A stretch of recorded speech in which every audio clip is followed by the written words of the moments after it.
Ah, damn it. Chat, I might have to knock out a work ticket really fast.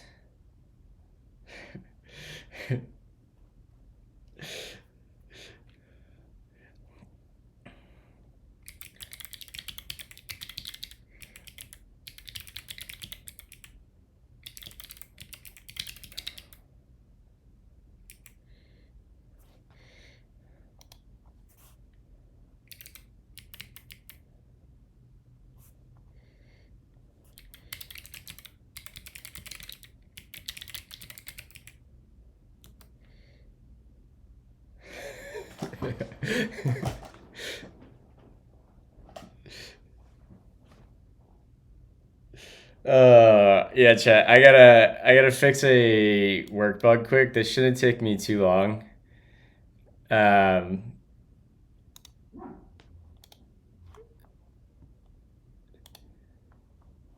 but I'll keep stream on while I'm doing this. Should maybe take me 5 to 10 minutes. Knock on wood. Estimates, right?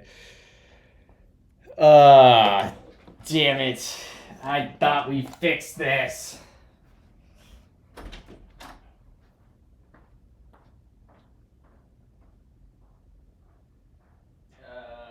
Where the hell is my work laptop?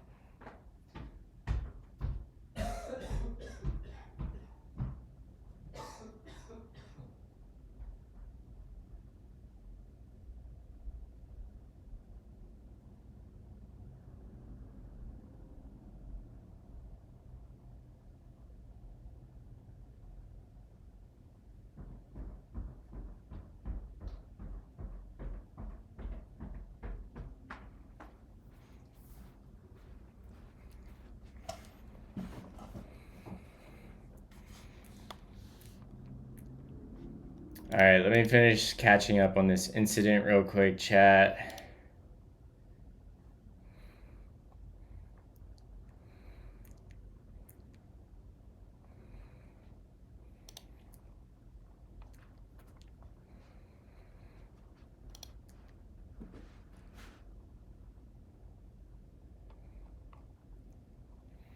All right, we can move that off screen. All right, this should not take me super long.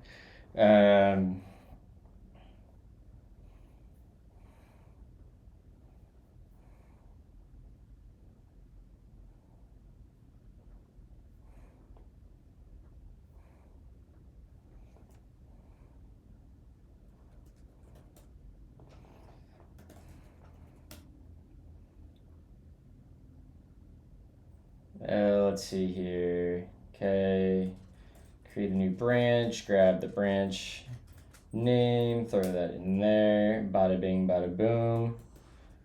Check that out. We'll sync that.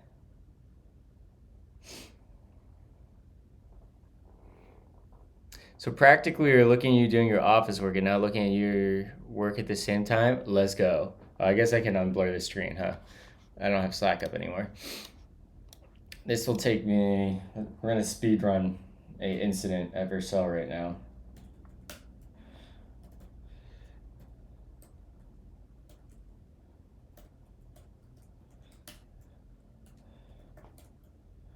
We're gonna go there. We're gonna go ahead and update that. Run updates there. Great. Gonna go to.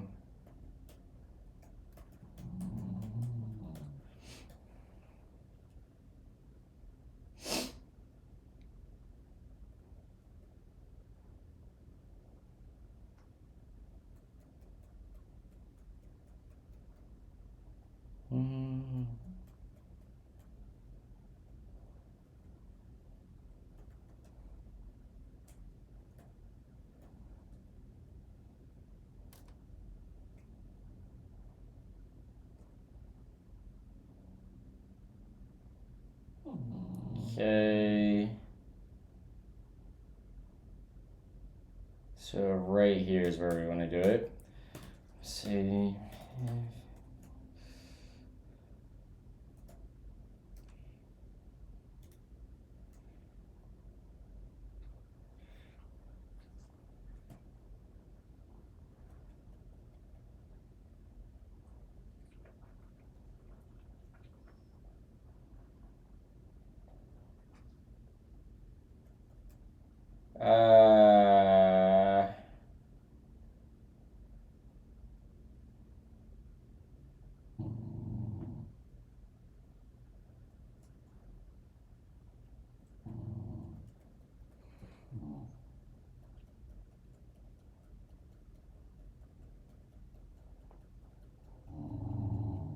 How do I want to do this?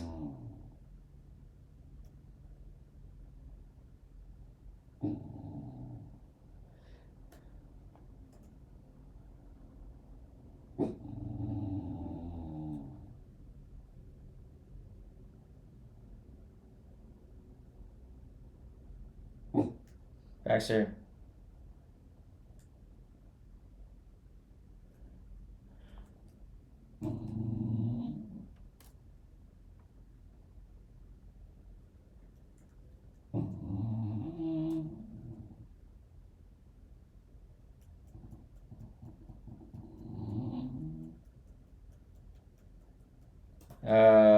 Expected.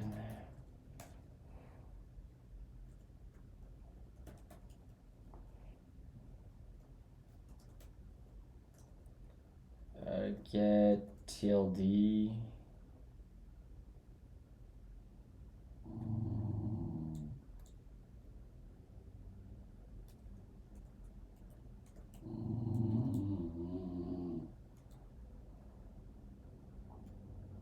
Alright, you know what? I'm going to fix.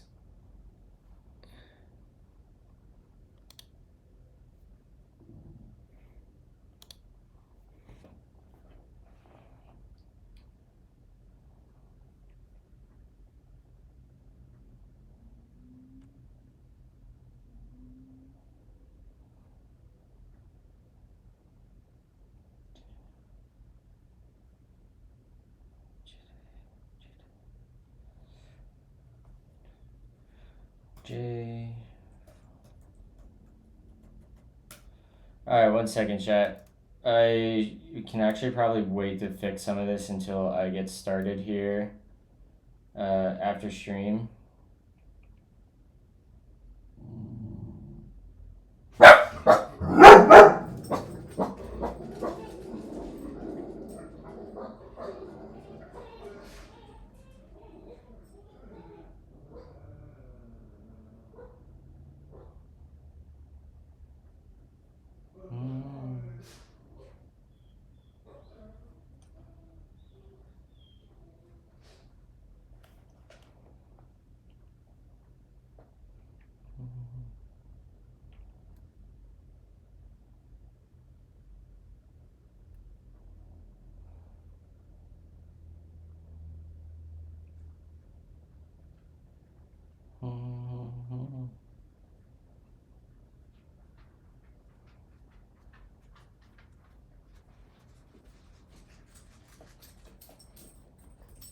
Go lay down.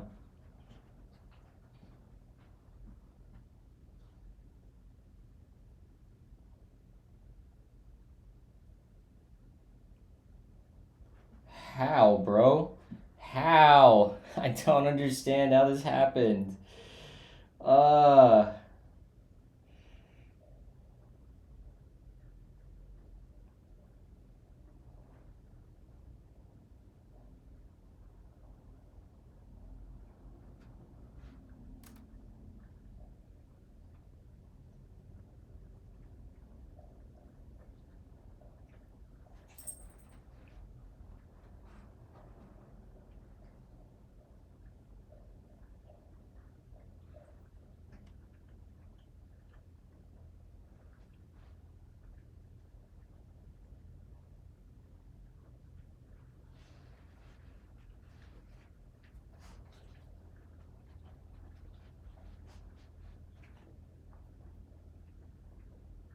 Can I help you? Can I help you, Miss Winnie?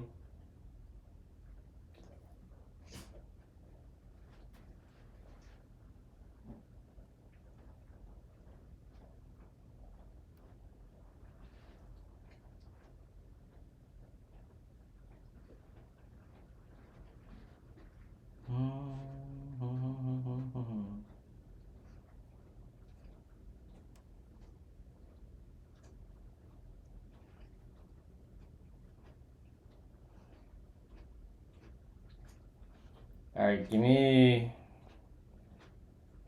a couple more minutes here, chat. Services.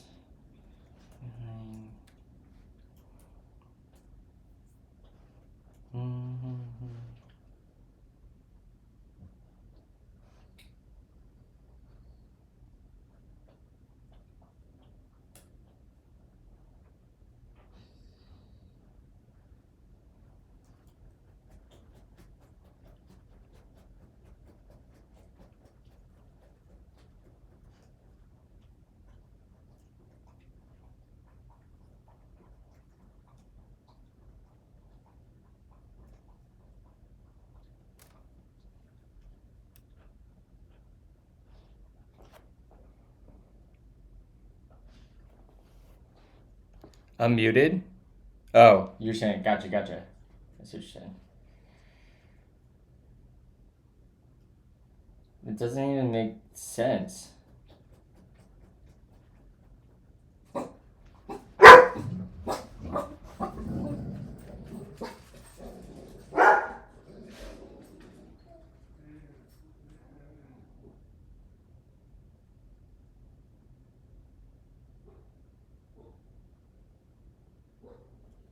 Unless it's... No.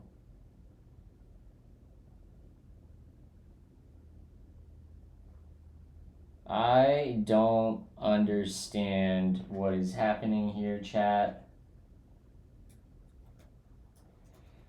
I've got like a Zod schema. I think that might not be working.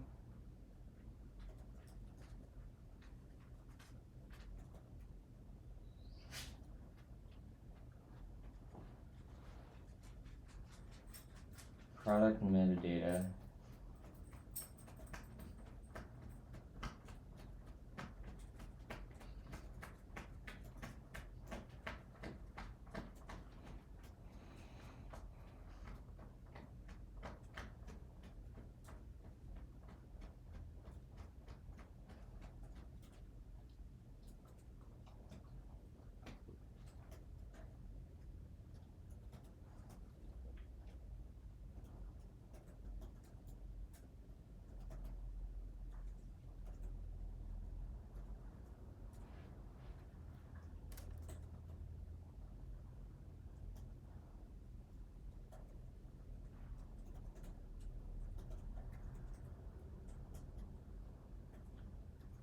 This is so stupid.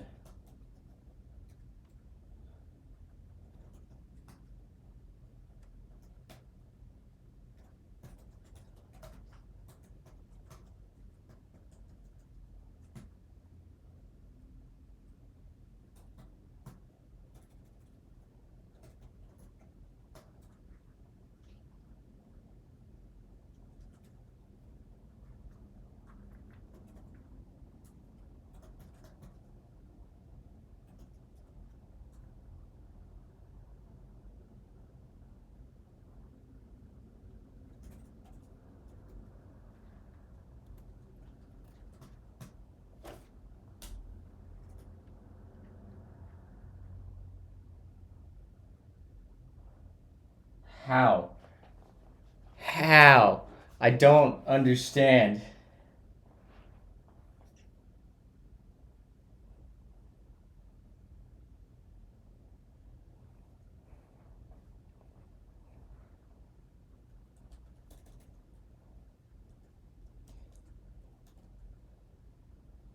I'm puzzled.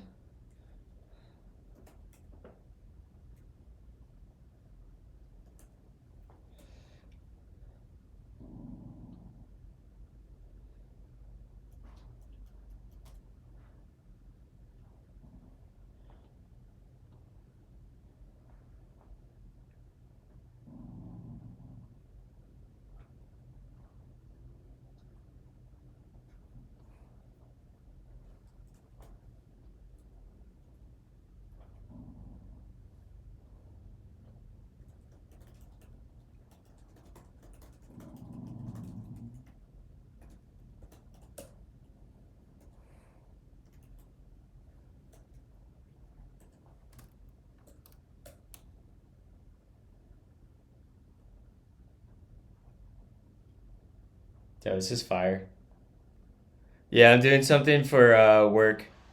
Um, Small incident that I thought I fixed yesterday that apparently is not fixed.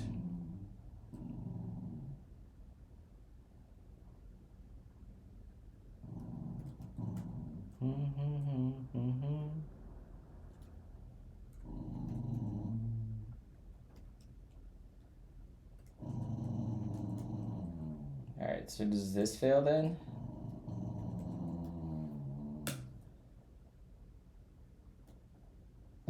That fails too.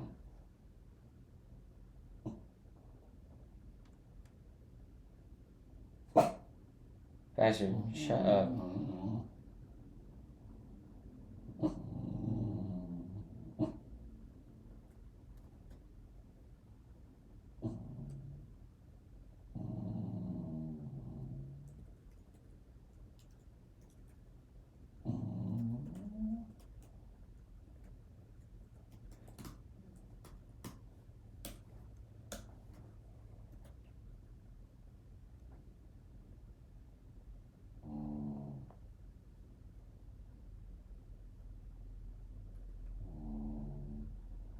Is that not deployed?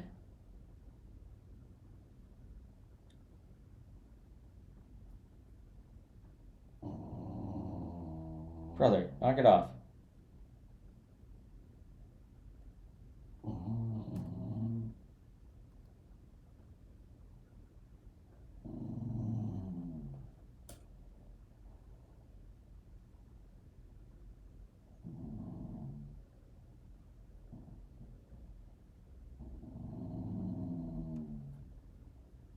One second, chat. I'm checking one last thing here, and I can save the rest for when I actually start work.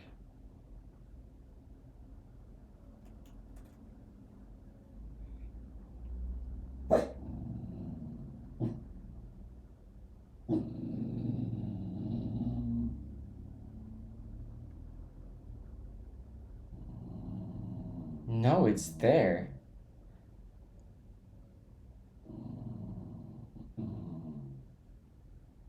How?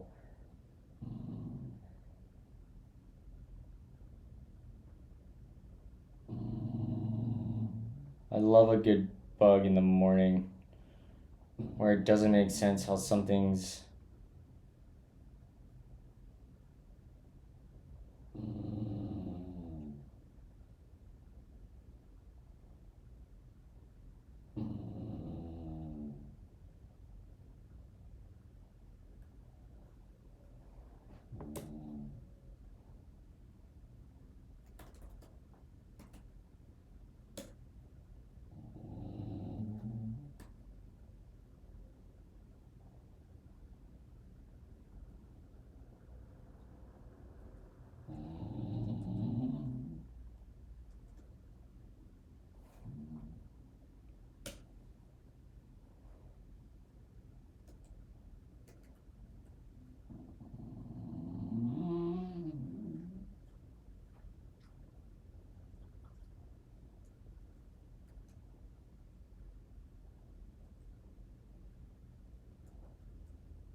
This literally makes no sense.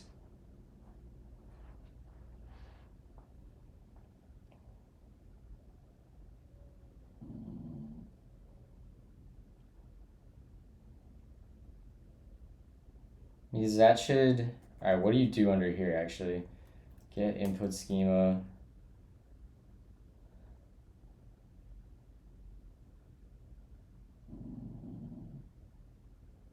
Why are we converting to a.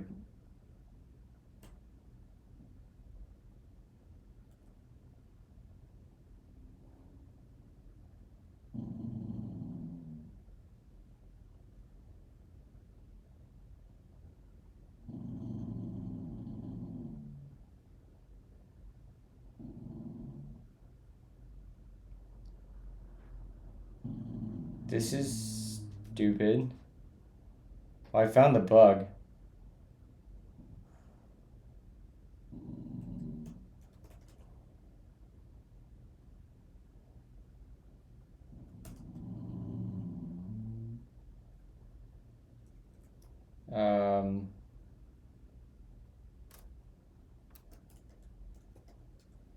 Alright, yeah, I found the freaking bug. At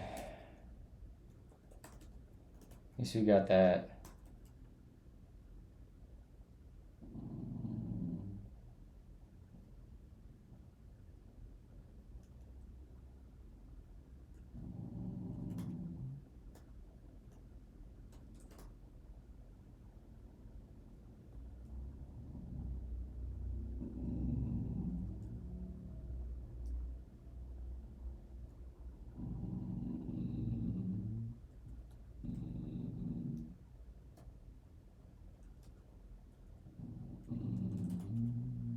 Why would that be like that? That's silly. That's silly, chat.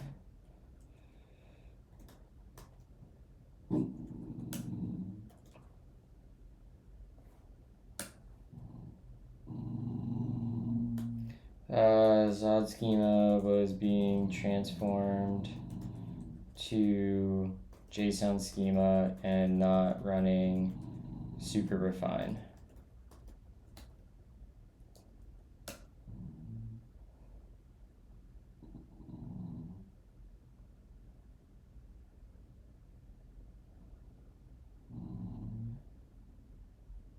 All right, almost there, chat. We got a PR submitted.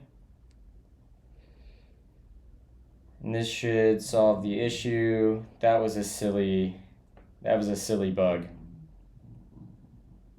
I don't know why that would be like that.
Silly bugs. Okay, that will fix that. I feel pretty confident. I don't know why.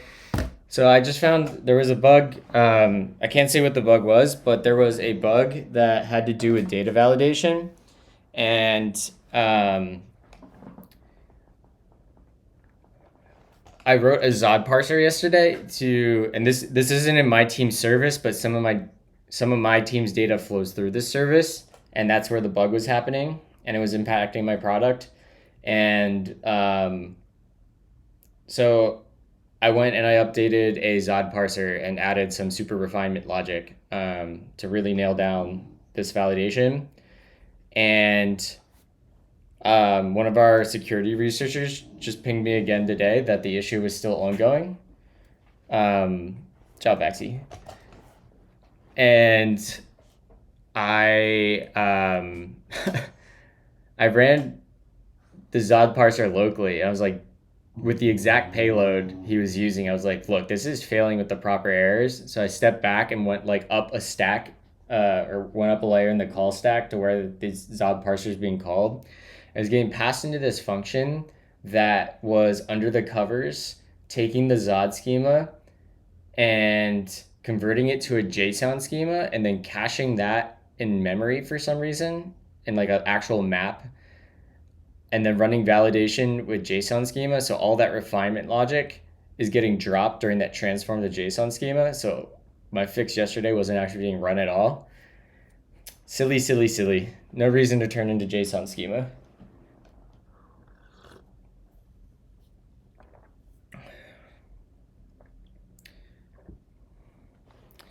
I drink 2 cups of coffee a day, generally.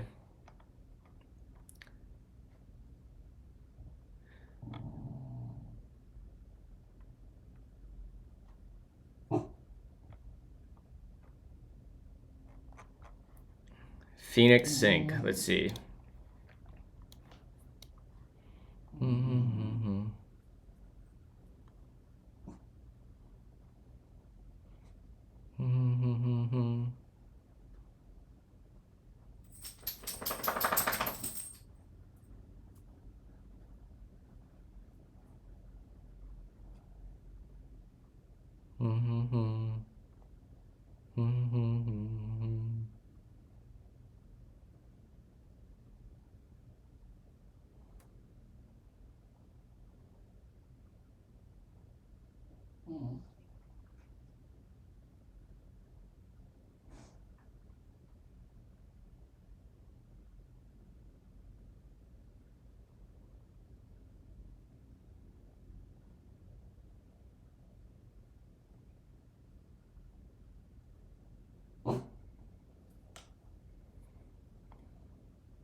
This looks fancy.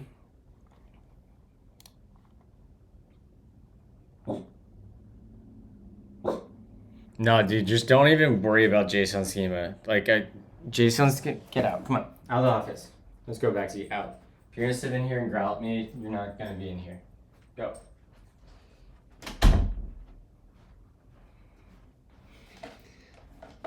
Our tiny dog is like a little freaking. He's only 4 or 5. I don't know how old he is. He just sits and he just grumbles. Drives me up a wall. Try for Phoenix real-time DB sync for web mobile. That's sick, Ryan. You should build a demo and let me look at it because it's hard to get the full grasp of it from that.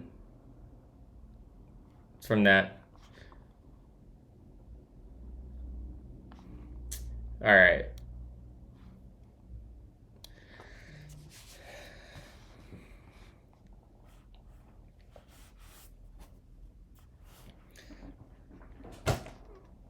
Let me just make sure that somebody is going to review the PR I just posted up.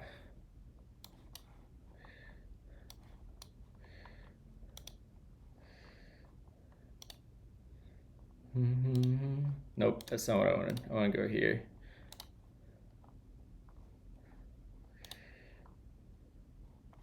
Am I blurred? Yeah, I'm blurred.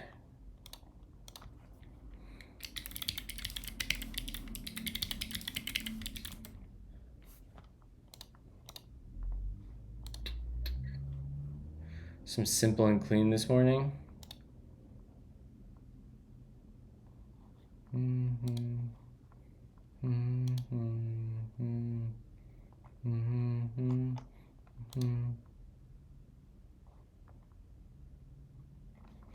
All right, I gotta get money to review this.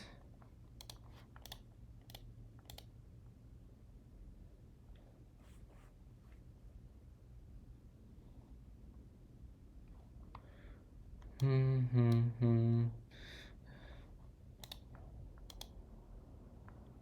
right, sweet. Never a dull day in domains land.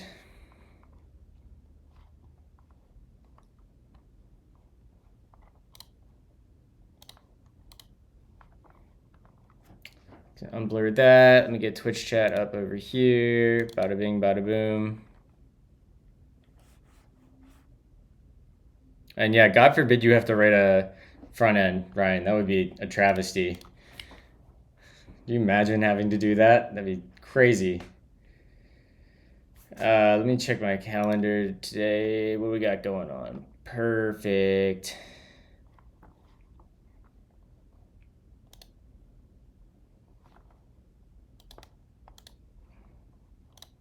We'll update Ghosty.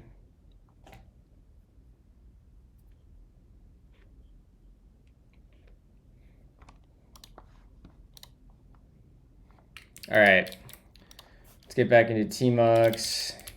In the budget sync, I can't remember where we left off yesterday, but we are pretty close to this being done. We get the net balance, we sum all. We have this failure, previous sync not found. I think we need a error for this guy right here. Let's yoink this. Something feels off. Bodhi must have hit my keyboards.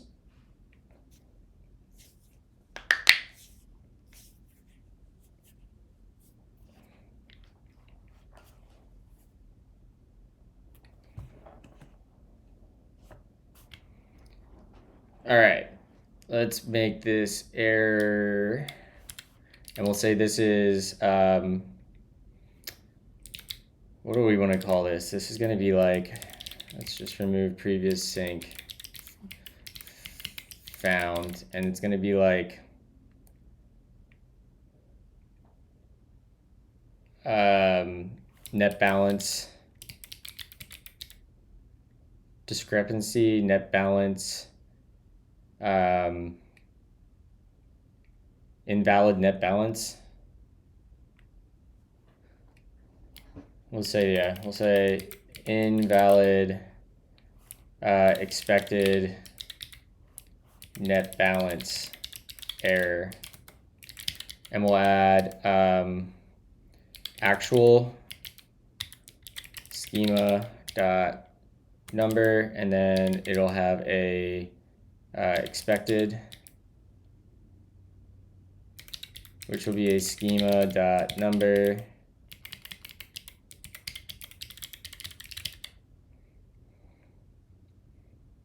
And we probably want like a splitwise group, a budget sync. No, that'd be fine. All right, so we can come over here there, and this will become that error. We'll yield new invalid expected. That one. This gets our budget sync account ID, and then it gets our expected, which will be options.expected. And then we want actual, and that will be net balance. And that will be a return. And that's going to cause an error, potentially. No, I guess not. Ah, right, this is initial sync. All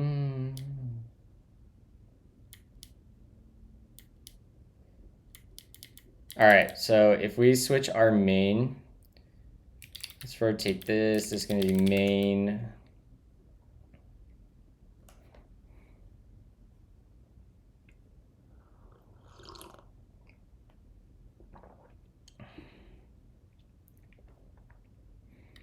What in React 19 broke it? I've actually been quite a big fan of React 19. Let's do initial sync. Oh, we didn't add it yet. We'll do this. And we'll go over here.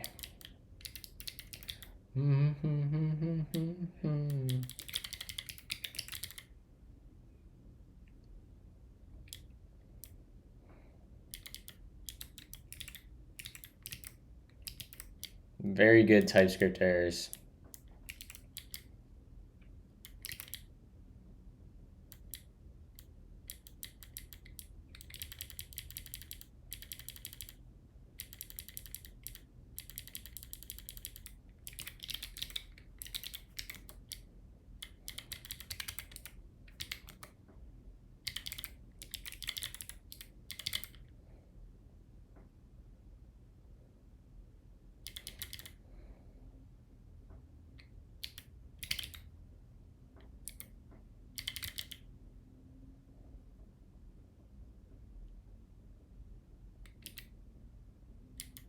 I can basically copy this. And this will be initial sync. And this will be initial sync. And this is going to take some options. This will be initial sync options. Oh, whoops. Take that. We'll pass the options through.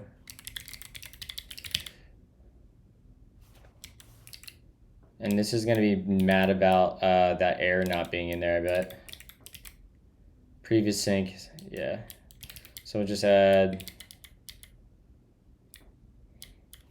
and here it's going to be previous sync and the invalid. Yeah, that fixed the problem. Let's sort this list.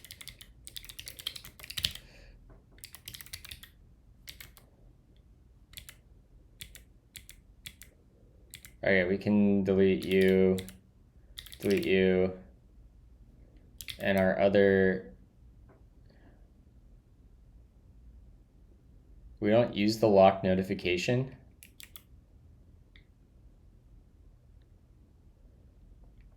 Why would we not use the lock notification? Don't we come down here? Ah, we unlock that way. Yeah, that makes sense. There we go. In fact, we could do, oh, chat. This is about to be so cool. You ready for this? We're gonna do, check this out. There is a effect function for this. We're gonna do a little yield star action. We're gonna do effect.acquire release. Acquire takes a effect. So we'll say effect dot, we can do right here.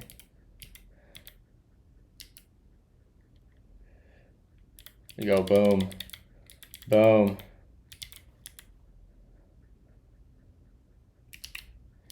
And then we get a function that this will be our notification entity.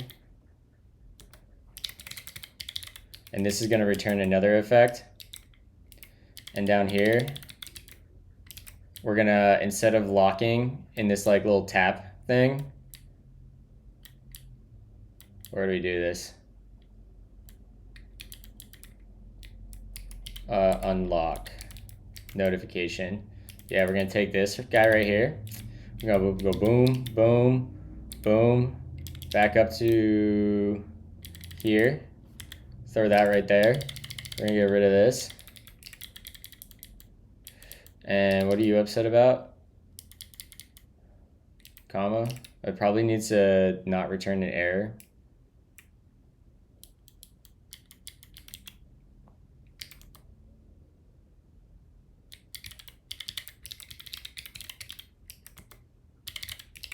Yep.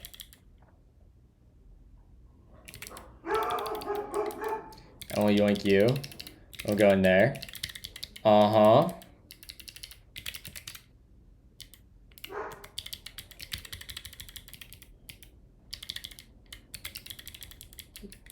Now we can do it. So what acquire release will do, so we'll run this immediately, and then when the function ends, or the scope that this is in ends, it will run it on close. So we actually don't even need that notification entity.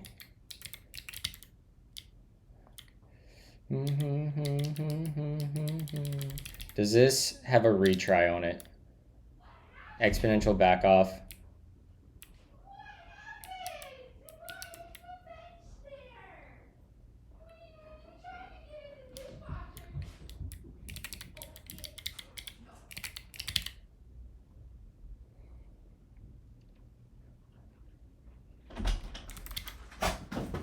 Good morning, Modi. 1 second, chat. It's Justine's birthday, by the way, chat. Everyone say happy birthday, Justine. Say happy birthday, Justine, Modi. Oh, Why is the dining room bench? Yeah, I'll tell you in a second. Oh no.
Justine is my fiance mentalist.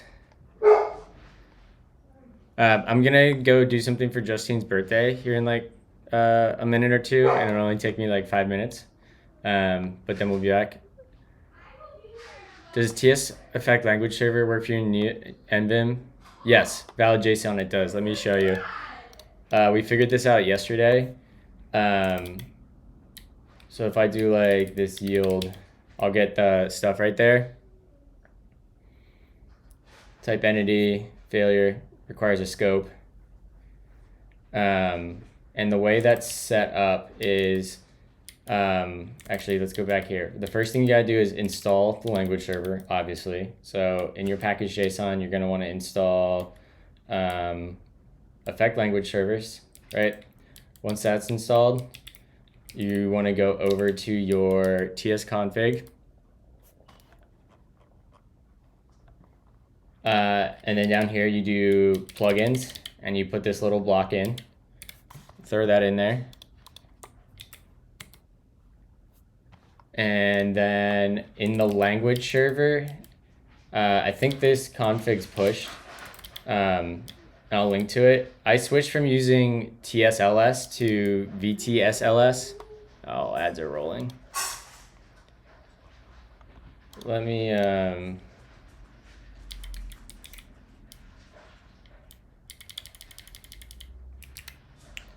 I don't know if you guys can see, or can hear me because ads are rolling, but that's the config for my LSP. And the important one is this one right here.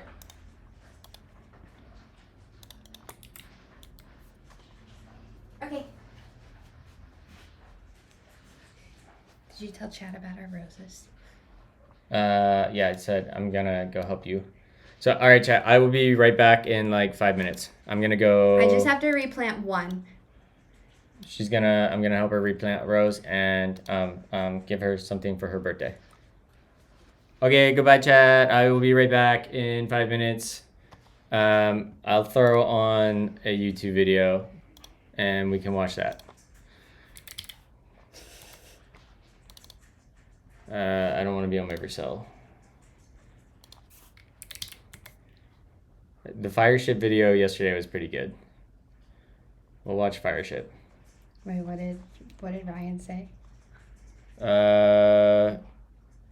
She upgraded to fiance. Oh no, at the bottom. Who is Justine? Who's Justine?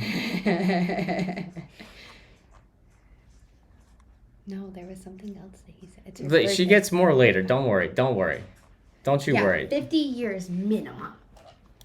Otter Cafe vibes would be great. No, we're watching a tech video. Oh, you don't want to put on Otter Cafe vibes? Here, we're just gonna start here, chat, and you get 5 weird, but useful. Okay. I'm gonna go get my gloves. All right. Well, let me know when you're ready. No, I'm ready. I literally have everything out there. All right. We gotta queue the second one because it's not long enough. We'll queue Prime up afterwards. This shouldn't take very long.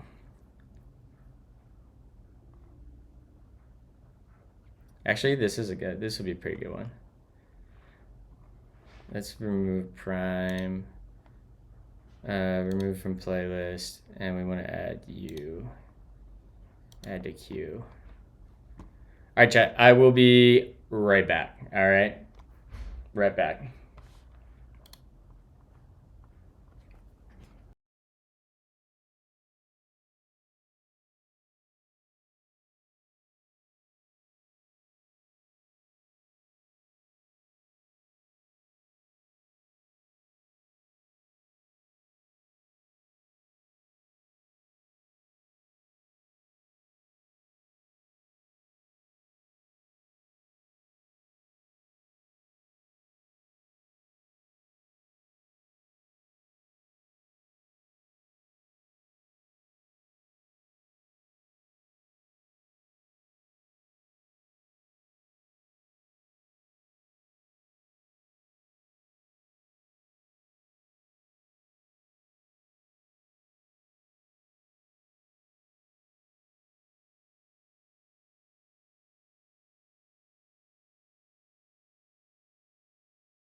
Functions describe the world.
Functions describe the world.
And I'm back. Let's see here. I got my gardening in for the day, chat. Hold on.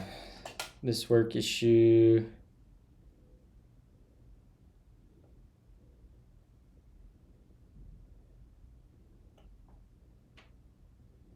All right, that's fine.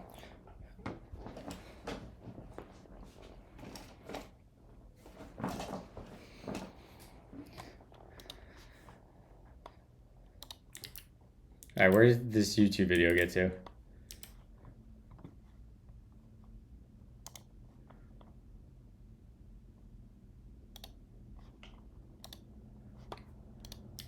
There we go. Did you guys learn about function composition? I'm so proud of all of you. Let's get the music jamming and let's get this thing working, and we might be able to pivot to the DNS client this morning. Let's jump over here. Is this working? We've got errors still. Thought we fixed this. Oh yeah, we have to provide it a scope. Right. Effect.scope.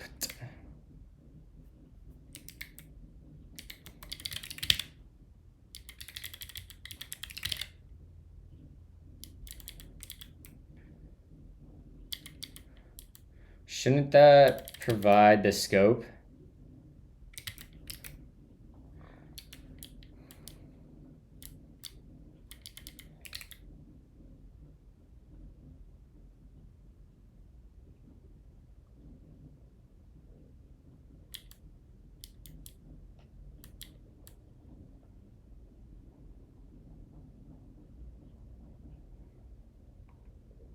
In fact, we can forget the scope there. We can do it at the end of this thing. Down here, we'll pipe. This is initial sync. We'll do that, and we'll say effect.scoped. And that should exclude the scope from this. So we shouldn't, yeah, we have it requires YNAB.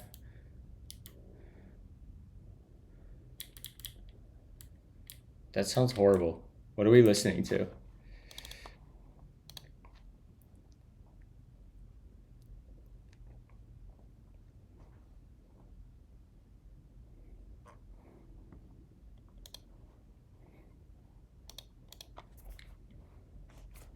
All right.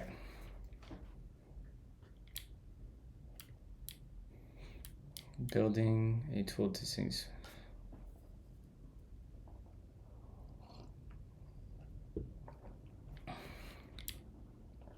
Does this still have a dependency on it?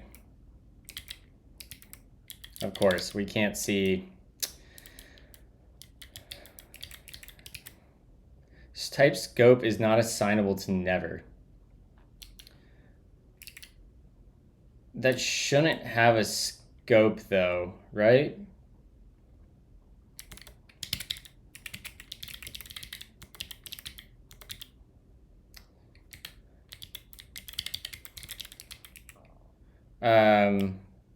We need return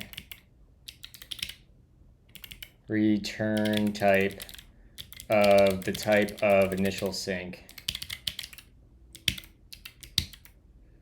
Yeah, that doesn't require a scope. Where are we picking up a scope from? I mean, I know where we're...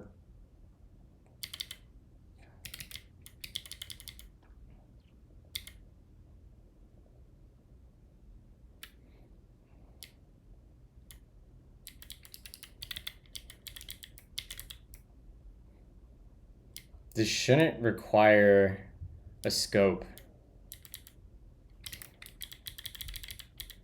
So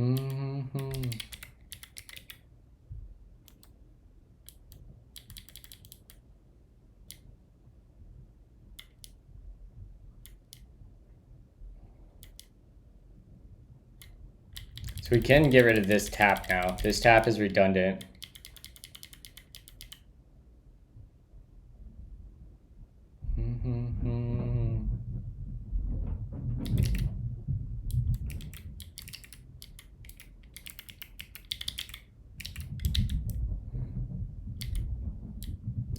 Let's find out if it's that guy, and we'll hide that from the interface. Okay, so we're still seeing that. All right, we'll just ask AI. What is the error here?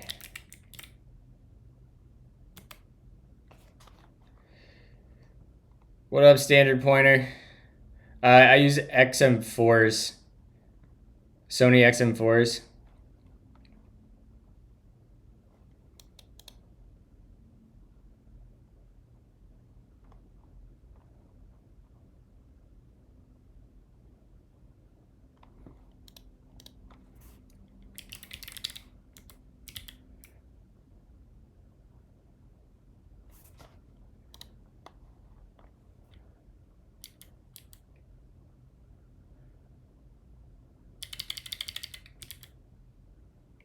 Where did the scope come from in here?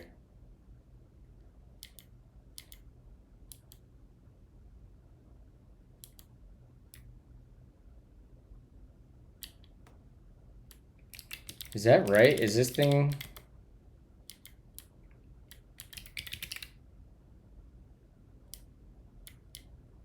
Where do we pick up the scope?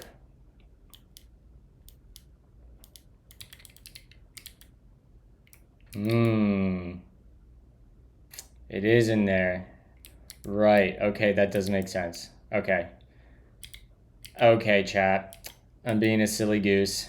Skill issuing myself. We just go to initial. In fact, we can just go to do I have scoped? We'll delete that, and we're gonna put that on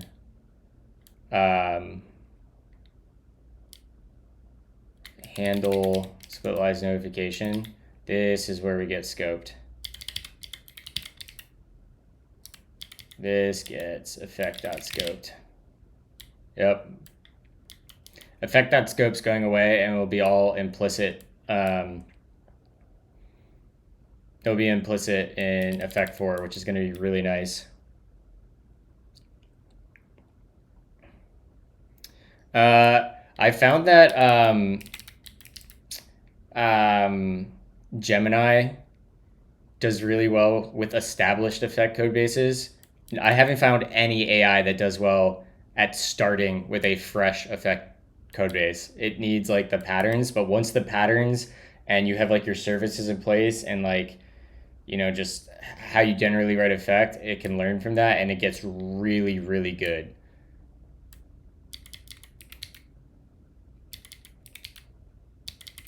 All right, so if we go back to main, this needs a,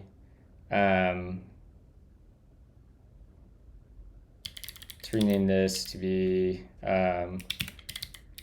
budget sync account ID, and we'll throw that. Our expected balance is going to be, we can close this, bump that over, bump that over. Let's open up Splitwise. And in here, we expect the balance to be 335.34. Expected net balance will be 335.34. And we can, I don't think we need to log the results, so it's just going to return back process transactions or sync transactions. So if we run, actually, let's see where we're at in the database. I don't know if we have a clean state right now. No, we're looking pretty good here. Let me turn off this filter. Yeah, look at that. Real data, chat. All right, we should hit a error here. The first error we should hit is going to be previous sync found. So we should see that occur. Let's run this, bun run, source main.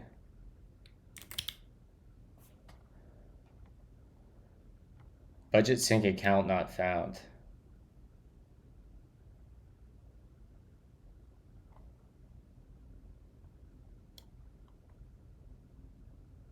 That's interesting.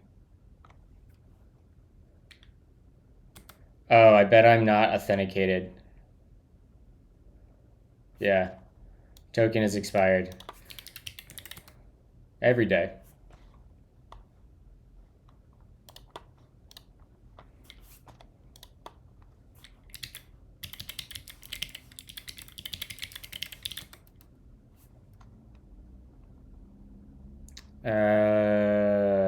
You.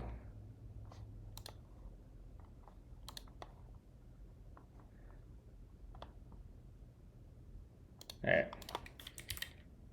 So now when we run, we should see previous sync found. Look at that. Budget sync. Boom, boom. It's exactly what we want. Next, let's go ahead and clear out our sync. So let's go to our budget and we'll log in. Should test budget. And let's open this and we'll come in here and we can delete all of these, get down to 0, clear out the database, yoink, delete, goodbye. Meditation, chat. It's time for meditation.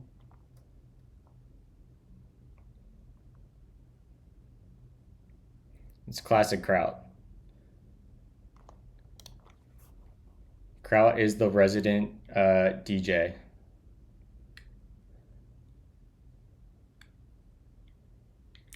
So when we run this, we're going to run the initial sync.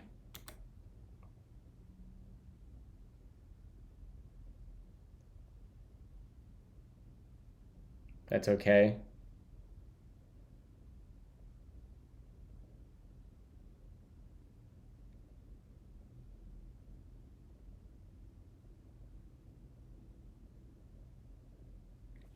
All right.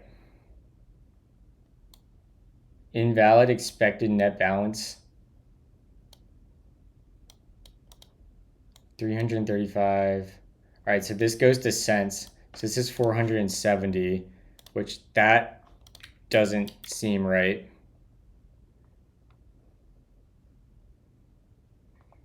What if I get rid of this? No, that still doesn't get me to the number I expect.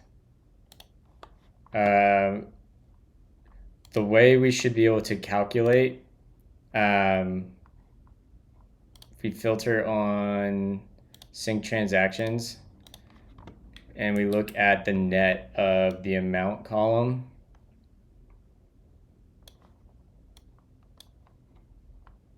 that nets out to what I would expect.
We might have to filter deleted.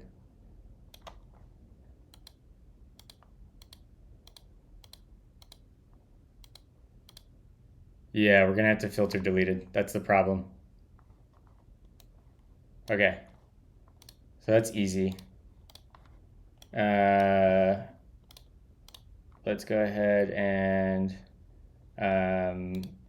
whoa, I almost screwed that up.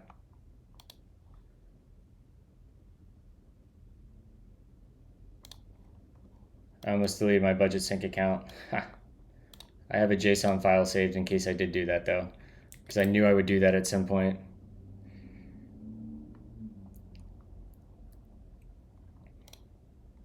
All right, so the thing we have to fix here is when we go to reconcile the expected filter map. Yeah, so in here, if result is skipped or result.synced transaction dot deleted at does not equal undefined. So that will filter out our skip transactions. And then the other thing we have to do is when we compare the amount, we want to convert our net balance to milliunits. So I think it's format milliunits. 2 millis, no. Dollars to milliunits, yeah, because this is coming in as dollars. We're gonna have to add some branded types to make this easier at some point. I'll show you how to do that, and this will be a good example of using branded types and making invalid states impossible with the type system. But I think this should hopefully work. This is in a good state, so let's run this again. We can add some concurrency back to this too. We just have to protect expense IDs with mutexes.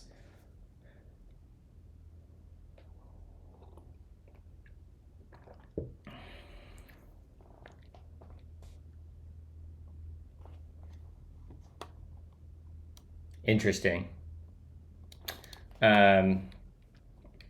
Let's go back to that error, and I want to convert this to dollars to milliunits. And we might have to do this beforehand.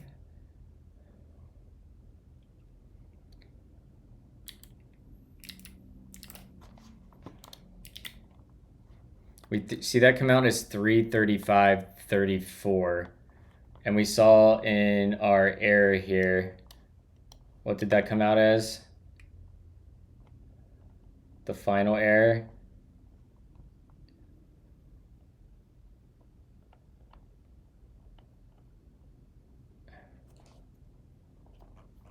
Wait a second. 37,160. How did we arrive at that number?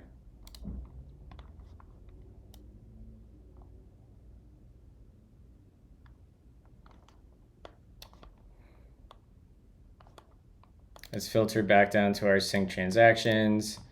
Go over to the amount column.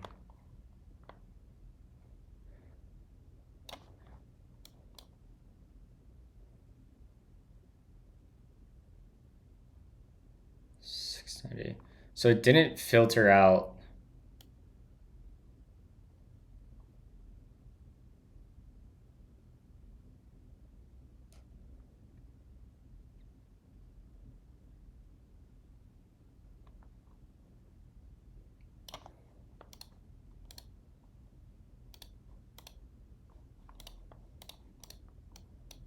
That still doesn't come out to the right number either.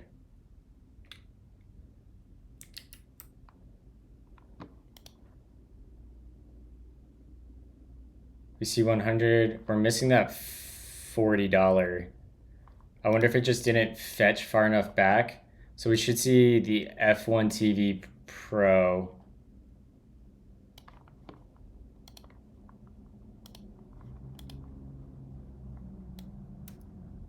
F1 TV Pro, amount 100. That's the notification, right? That's the Splitwise expense.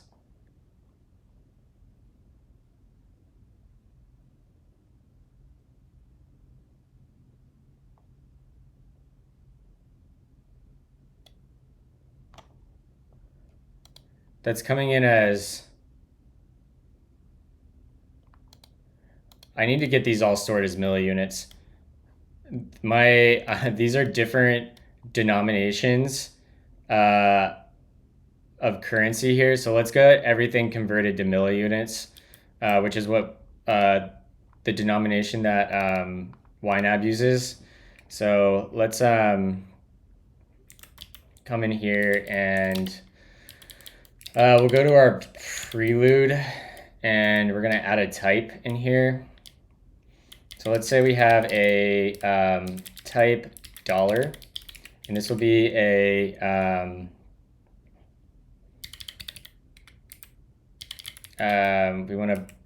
it'll be a number and brand dot brand, and it's going to take a symbol. I have to go look up the docs for how effects branded type works real quick. Effect.website. This is like using branded types, chat, is like one of the best ways you can add type safety to your apps. I normally write my own branded types, but now that Effects always had them. Branded types, here we go. It basically lets you create a nominal type.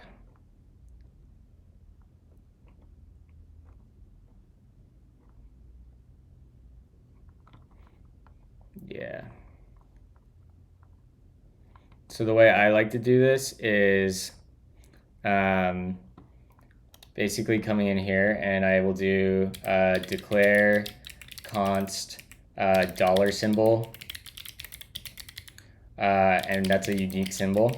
And this gets erased at compile time. There's no runtime value associated with this. And then in here you do type of $ symbol. And this makes it so it's literally impossible for anyone else to construct a dollar. I guess we'll call it dollars. Dollars. And then we'll do cents. We'll do this, dollars. That'll go to cents. And the last one we want is milliunits. And I want to go find the YNAB docs on this. YNAB milliunits.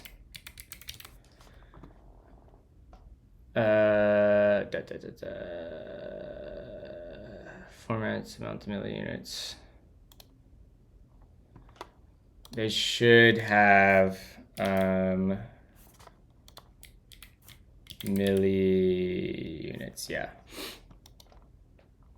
Currency amounts returned from the API, such as account balance, category balance, blah, blah, blah, use a format which we call milliunits. Most currencies don't have 3 decimal places, but you can think of it as the number of thousandths of a unit in the currency.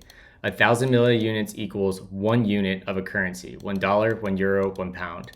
Here are some concrete examples. For the US dollar, what is that? 123,930 is equal to $123.93. Yeah. So we are going to add one more of these, and we're going to call it milliunits. And we'll go, get rid of that J, and we'll go cents, milliunits.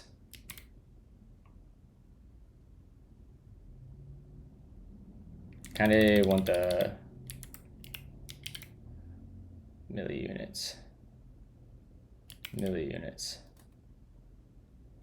Yeah, sure. Let's separate those apart. And then, so we have this.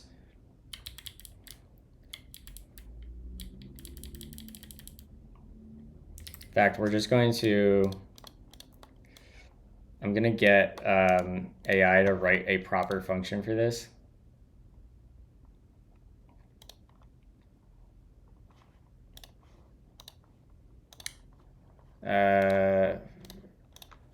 Write conversion functions for dollars, cents, and milliunits.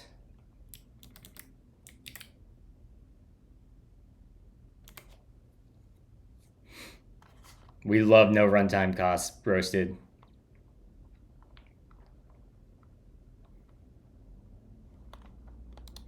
Someone asked if I mind the arc sidebar. I actually like the arc sidebar.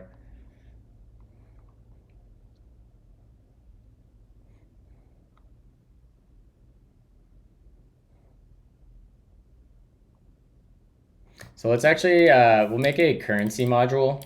I think that makes sense at this point. So we'll do currency.ts, and we'll grab all of you and take those over to currency and drop them in. Get that imported from effect. Maybe. There we go. And we'll copy those. And we can replace these now. In fact, we'll just do this.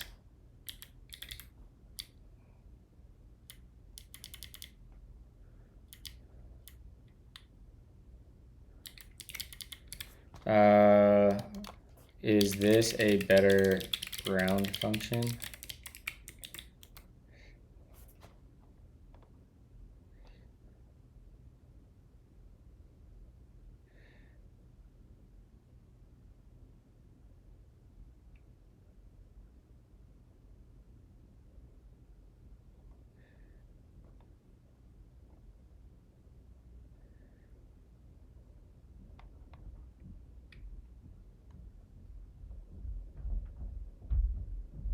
All right, sure, we'll copy that. And we'll comment these, and where we round, update our conversion functions to use round 2. I am using the Voyager.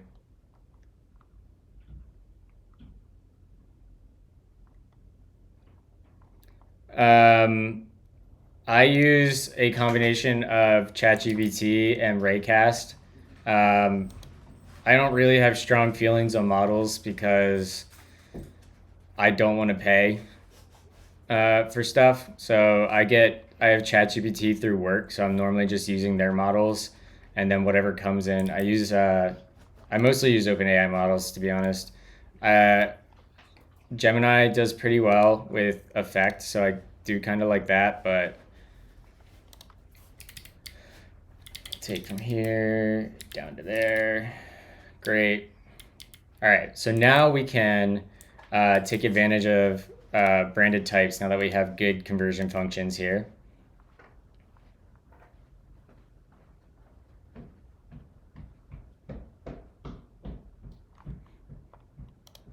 I want to rename this to just round.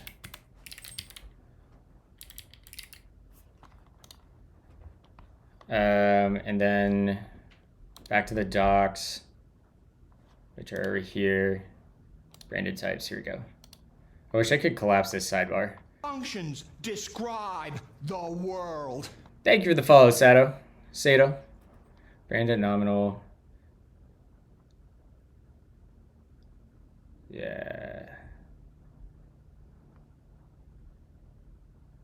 Functions describe the world. So we'll do const dollars is going to equal brand.nominal, and then we'll pass in dollars. All right, we want to get rid of. Hi, what's up? I'm leaving. What? I'm leaving. I love you. I love you, bye. And we'll do the same thing here. Const cents equals brand.nominal cents. And the last one is grab that, paste that there, go here, go S cents milli-units/G. Come on, guys, out. Come on, out.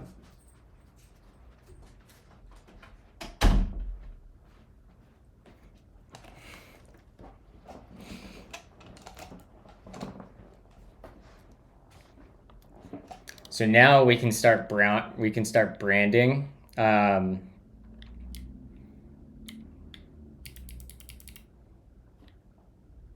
milliunits to dollars, we can say this is going to take a milliunits. So we can enforce at the type level that it has to take a milliunits and not anything else. And we're going to return dollars. And here we're just going to take dollars and pass it through that constructor, and it will brand it for us. Describe the world. Same thing here. We're going to take dollars, and we're going to take, that's going to return milliunits. Same thing down here. Now we know at the type system what unit we're working with for sure. And we're going to add these to our schemas, our runtime type validators. So like when we get data from an API, it'll immediately parse into one of these denominations. And this will be, change the word cents. This is going to return milliunits. And then we'll say milliunits. And this is going to take milliunits. And this will return, whoops, cents.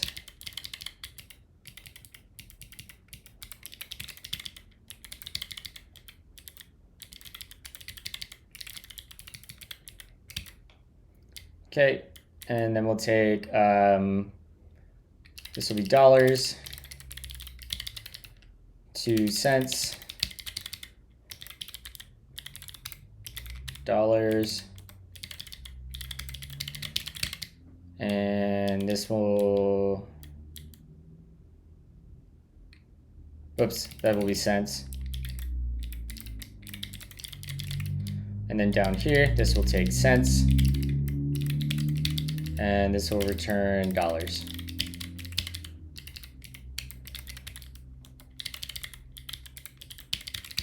Okay, so now at the type level, we are enforcing, we know exactly what currency we're dealing with.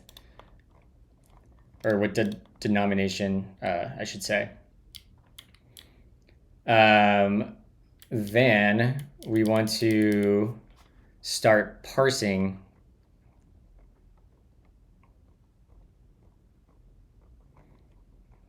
In fact, we might want to see if schema, I'm almost positive schema has something with branded types. Might be a better way to define it. Branded types. Yeah, right there.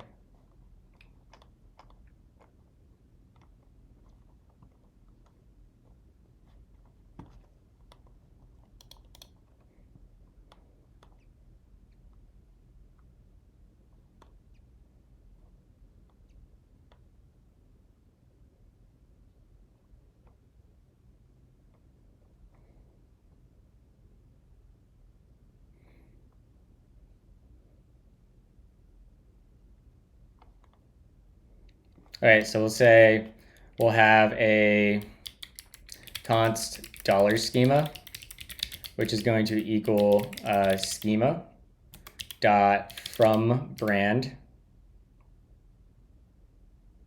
Or really, it's going to be schema dot number and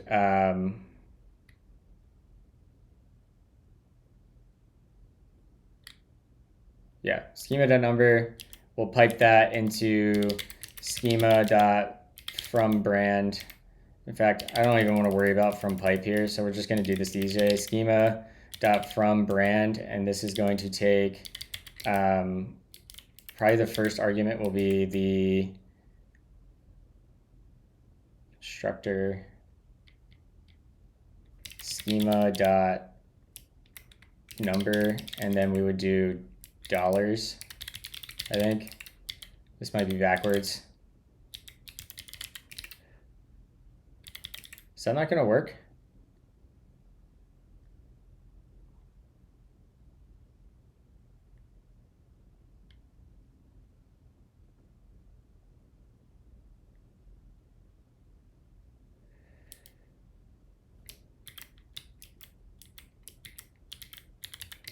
Schema dot number dot pipe. Do I really have to do it this way? Schema dot from brand dollars. No. Okay, this has to work.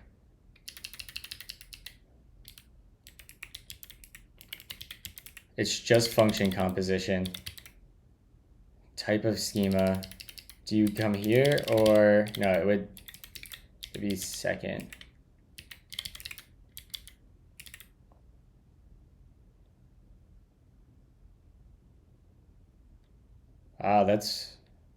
That's doing the same thing at runtime. Or actually, it's probably more like this. There it is. There it is.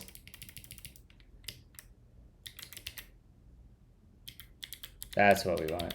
And then schema dot number. Yeah. And we'll do the same thing. This will be sense and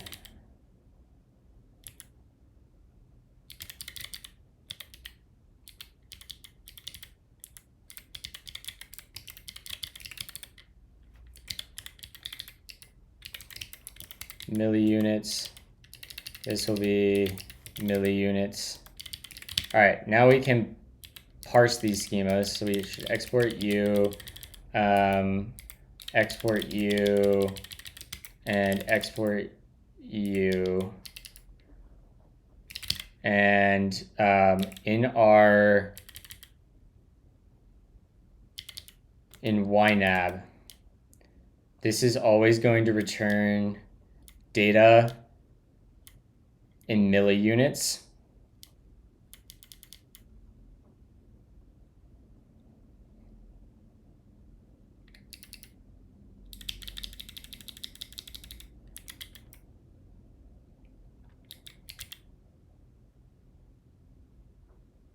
Functions describe the world.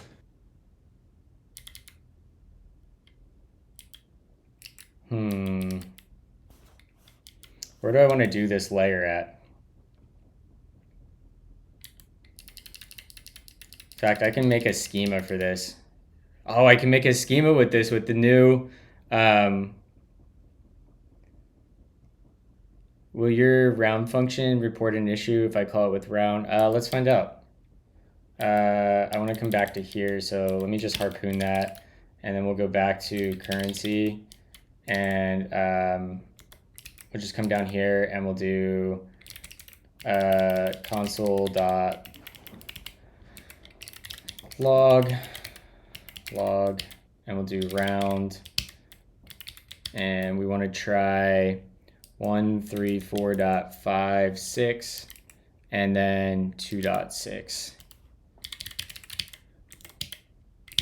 I don't know what we would even expect that to do.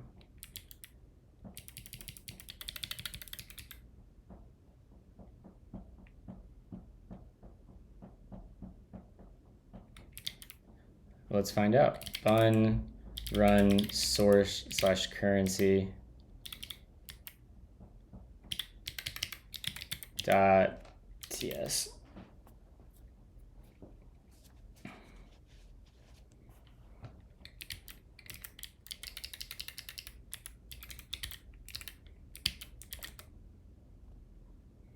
YOLO. Whatever. Just pass in a integer.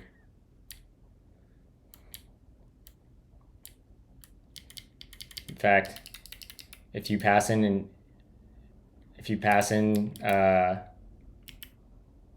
not a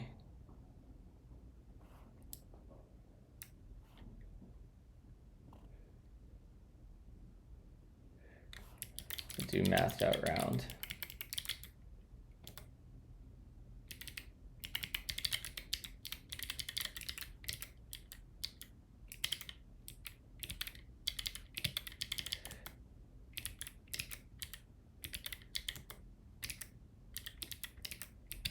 Where did we do that at? 1 minute ago.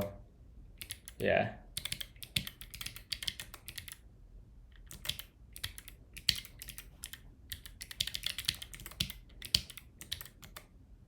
Yeah, works for me.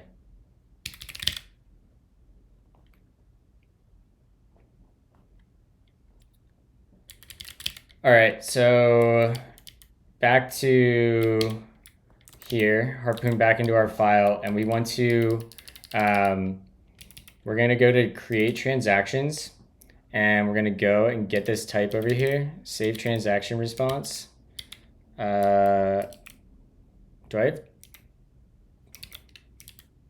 I have two LSPs running. That looked like, that was weird.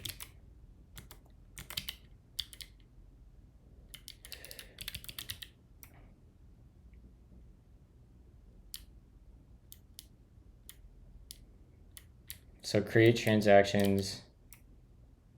I want to, let me see if I can get at that type.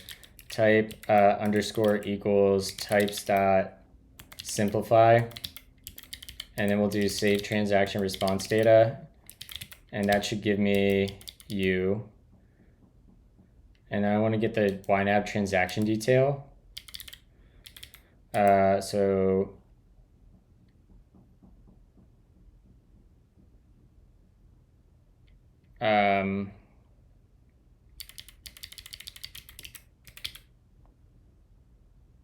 Looks like that just happened again. It just started two LSPs.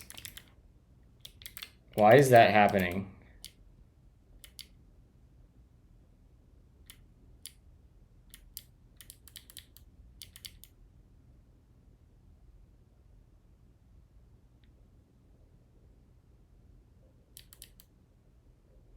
So it's 4.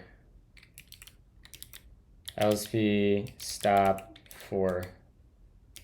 LSP stop VTSLS LSP info. Do I just run that again?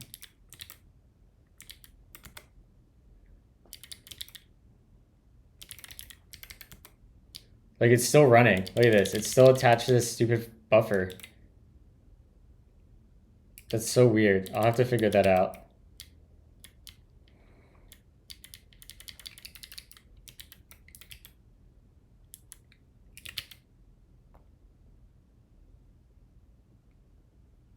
So I'm gonna copy this,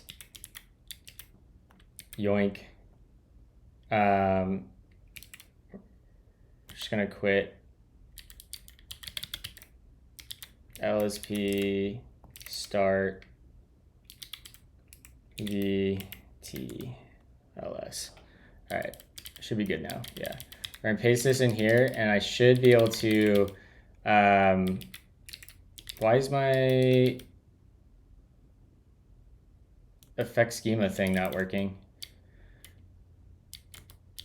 YNAB client. I should be able to come in here and get a code action. There we go. Refactor to schema. Boom. Add all missing imports.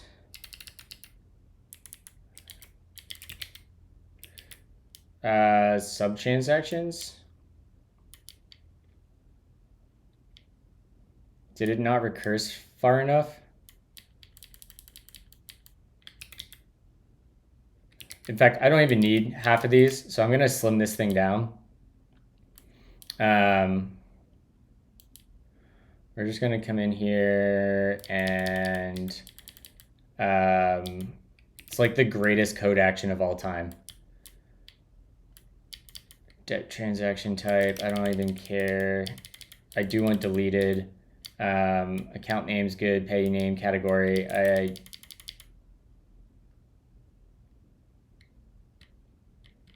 probably will end up wanting a sub transaction. Screw it, we'll just leave everything.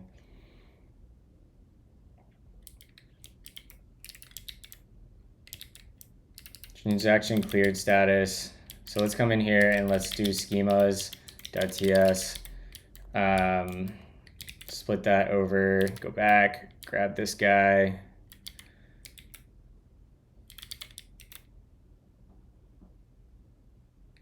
Put that over here, import.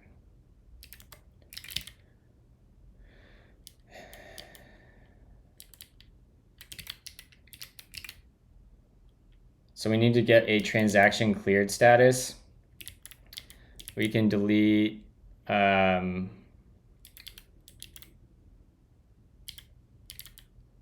what's happening?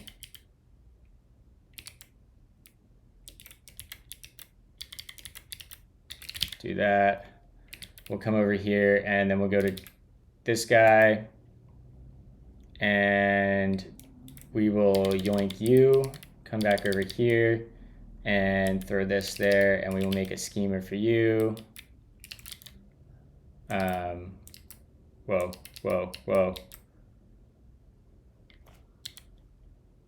So we'll just grab the type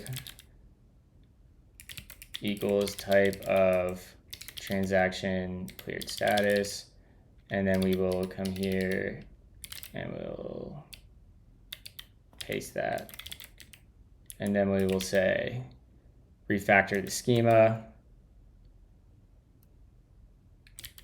Oh, it doesn't support. All right, we'll just say that's a literal. I think it'll be fine. So it's cleared, uncleared, and reconciled. So we'll come down here and we'll say schema.literal. It's cleared, reconciled, and what was the other one? Uncleared.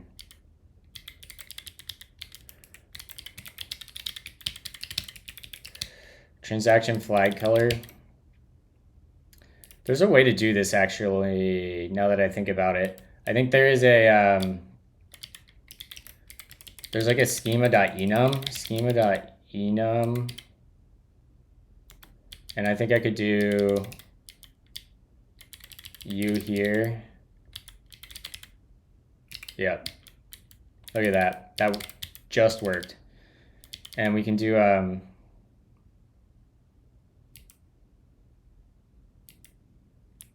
so these schema.enums.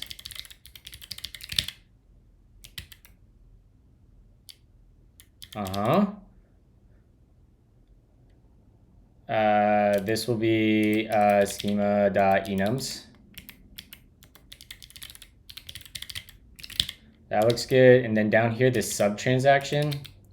Where do we get a sub transaction from? That was going to be on here. Go to definition there. Sub.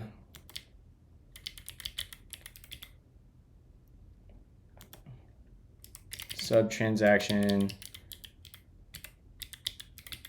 Go there. Grab this guy. Yoink around that.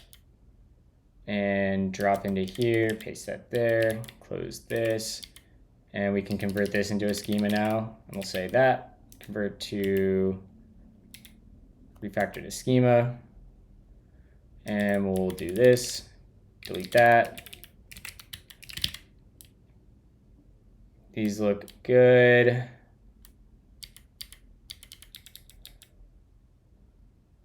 And we'll rename this to schema. And we'll put schema on there. And we'll move that up above.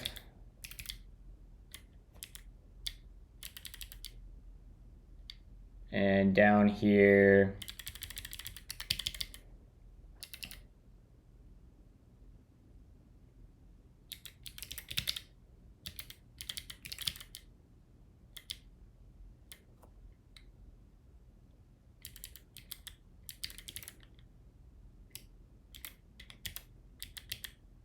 delete that. And now in our YNAB client, we are going to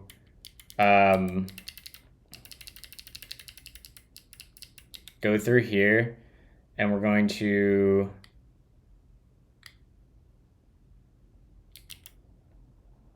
transactions, and we're going to map, and we're going to call schema.decode unknown sync, and then we're going to pass in our this should get a transaction detail. Yeah. So we can delete to S, make that full screen, and we're going to come over here, and this will be our schema, transaction detail schema, right there.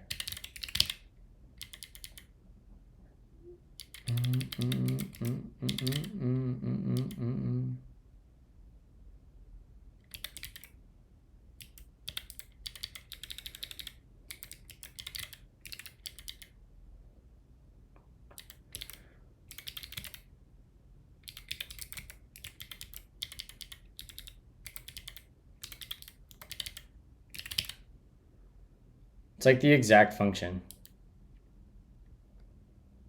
In fact, we should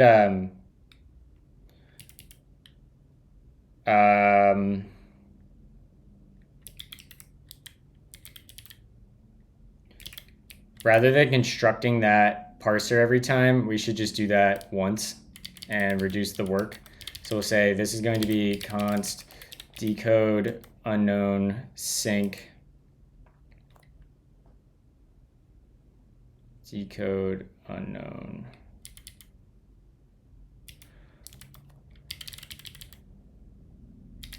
Come in here and we'll yank this. We'll stop exporting that. And we'll yank this. Come down here, GC that. And we'll do a little export namespace action, right? We'll do a little export namespace and we'll do transaction detail.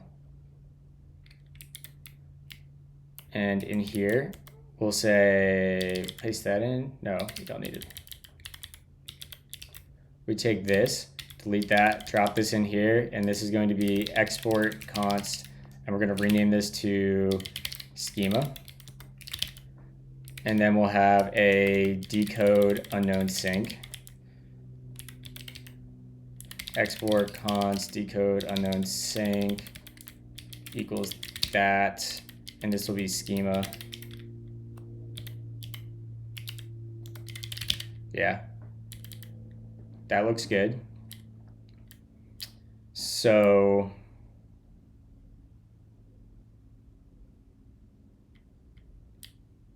we don't need to export this. This is like kind of internal. And we don't need that. And then over here, we can delete to there. And this will be, what do we call that namespace? transaction detail dot decode unknown sync transaction. Yeah. In fact, it doesn't even need to be a decode unknown sync. We can just do decode, I think. Decode sync. Because that's typed already. Export const decode sync. Schema dot decode sync. Schema. We should be able to change that. Yeah. Perfect.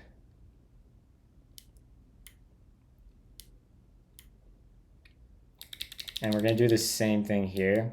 This is going to cause quite a few type errors. For next Tuesday, do you want me to send the link to my repo ahead of time? Yeah, sure. Send me any details you want, Colin. I'm excited. It'll be fun.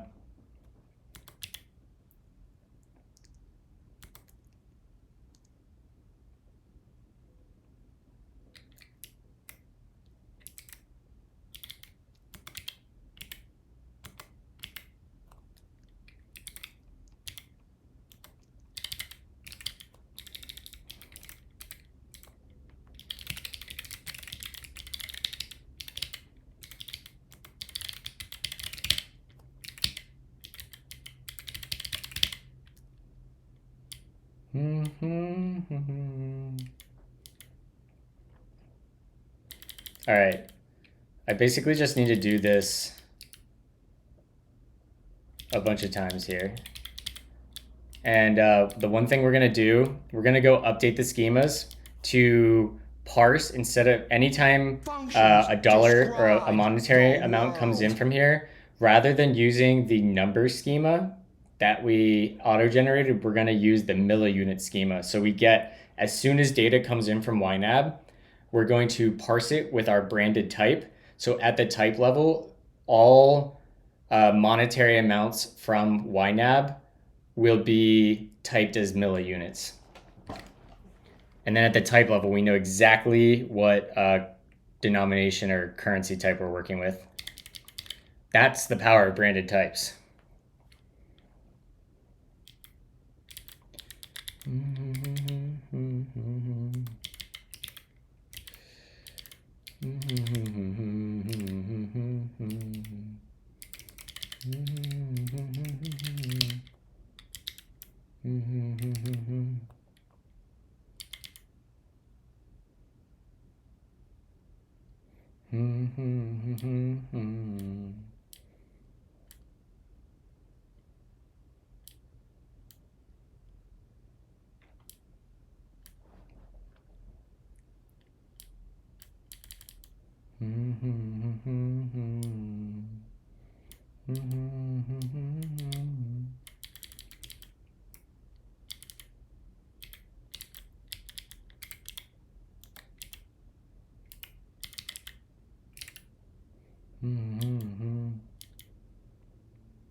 And this would be transaction detail dot decode sync there. Yeah. We don't use import transactions yet, so that's not super important. I'm just gonna comment that out for now and not put that on the interface. We'll leave it in here so we don't have to redo it. But down here, we will comment you. And now these all start, this is going to return create transaction, returns a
We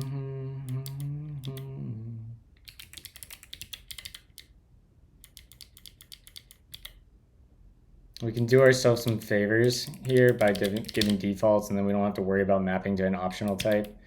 So this is going to be a transaction detail array. We'll make that read-only. And that's basically what we're going to want for a lot of these.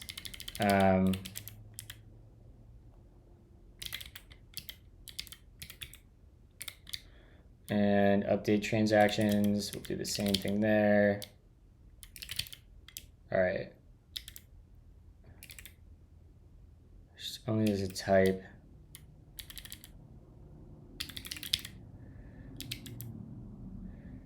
Oh, right, I have to create a type in the module. So we'll just do a export type transaction detail equals schema, or we can do type of transaction detail dot schema dot type. And that should fix most of our errors over here. All right, what are you pissed about? And we'll ask AI, what is the error here?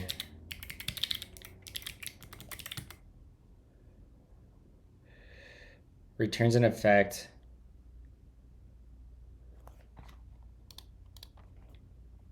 Delete transaction.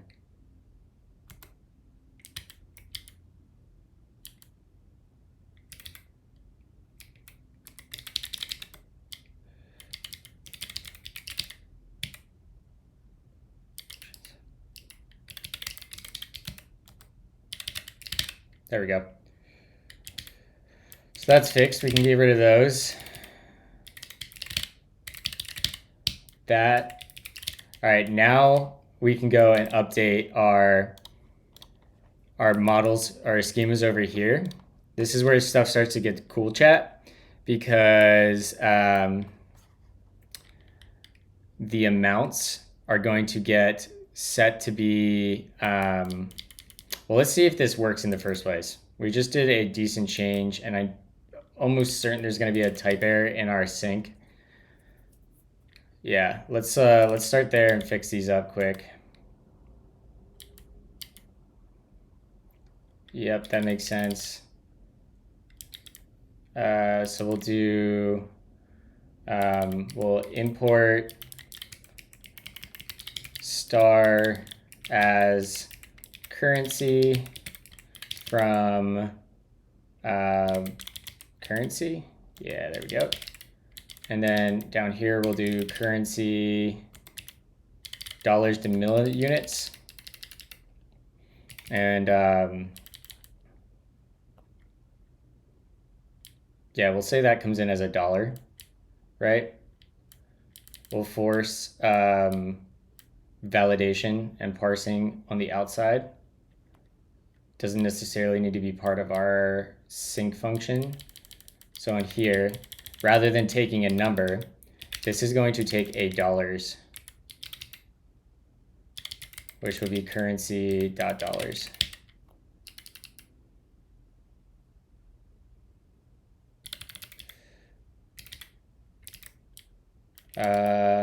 Did we not? Oh, we need to export the type. Export type. Same thing there. Export, and then 10 down as well. There we go. And we'll do currency dot dollars to milli-units. Nice, nice. Now we know we are forcing at the type level from the very entry point of our program that the number being passed in is in dollars. And that's tracked at the type level. Currency dot dollars. And then we want to do, let's see here, data dot transaction. Yep, this needs to be currency dot dollars to milli-units. And we will need to go update I forget what denomination Splitwise uses. We'll get the beta later. That's in dollars. So if we go to our Splitwise schemas in here for expense, we can actually make this a where did that expense go? Const expense API schema. Here we go.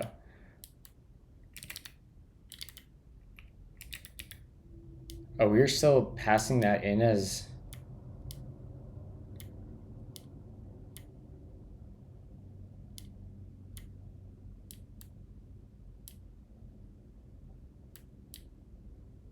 yikes.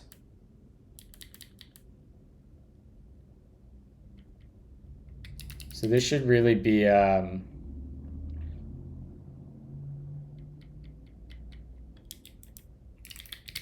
we need another schema here. We need a export const dollars from string schema. And that's going to equal basically the same thing.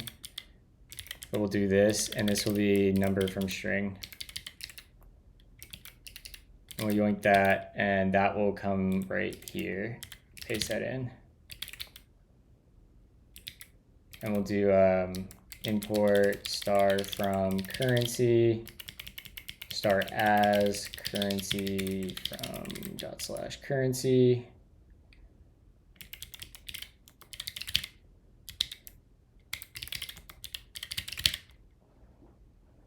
Okay. We get that, and then we want to go to shares. Shares also is going to have a, hold on, my mom is calling me.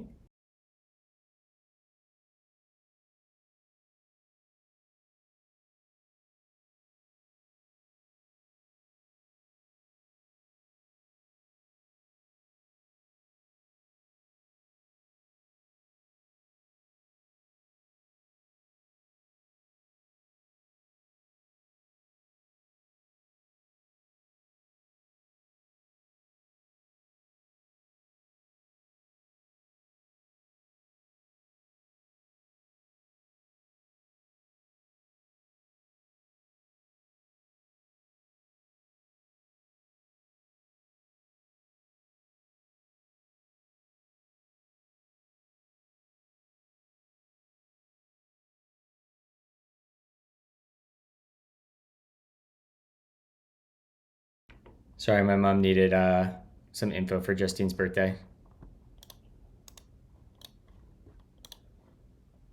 Mom, meatloaf! Okay. For now, where did that shares go? I just lost it. Share API schema. These are all going to become currency dot dollar from string schema. Same thing, same thing. Nice. And then when we come down here and look at this type, check this out. Now we have, well, that didn't come over very well, but it'll work. So let's type check again. And we want to go here, data.transaction. Right, because data will be that. And we can rename data here to transaction. And all right, we're just gotta work our way through these type errors.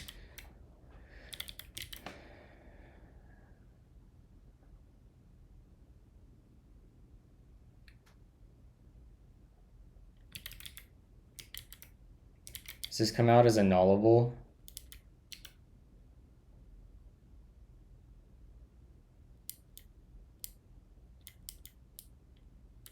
It shouldn't, because we do from nullable here. So we should see transaction dot thinks it's an array.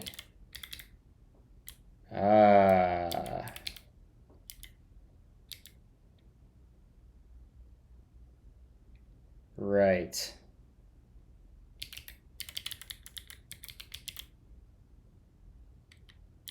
What just happened there?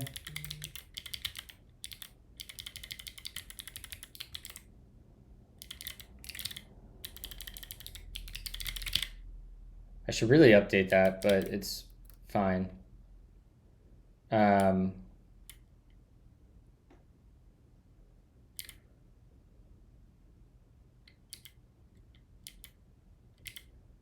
I guess we can fix this an easy way.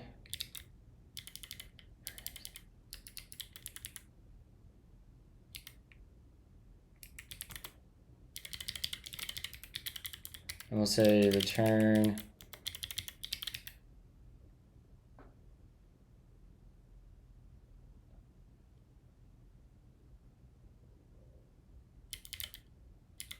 really we want to return transaction, and that will be this one.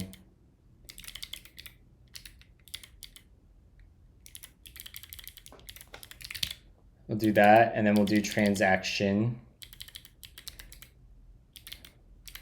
which will be kind of the same thing. res.data.transaction. And this will get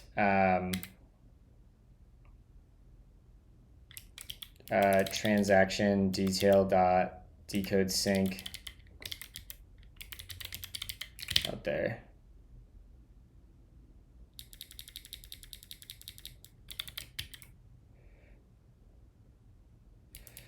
Oh my god, this is so annoying. The way we can do this is option.from nullable. Oh no, there's an easier way to do this. Res.data.transaction does not equal, what is that, undefined or null? What should they use? Undefined.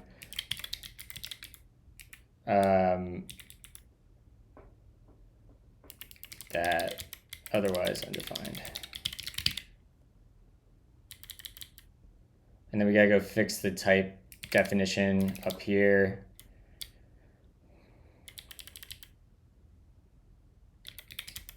This is actually going to return a read-only record that has transaction, which is a optional field that would have a transactional detail, or it would have transactions, which is a read-only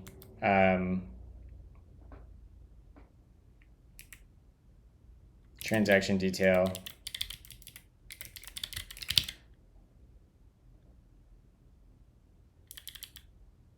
Yeah. And now we can go back to our previous one. What question did you ask, Kraut? Why is it called brand/branded types? Because you're branding it with a nominal name. And that nominal name can't be reproduced at the structural type level. So like the where did we put that? In the prelude? No, we put that in currencies where we were using it. So outside of this constructor right here and this schema, there is no other way to create this type. So you're basically like saying, I want to take this type right here. This is horrible. You're taking this type right here and you're branding it with this nominal type.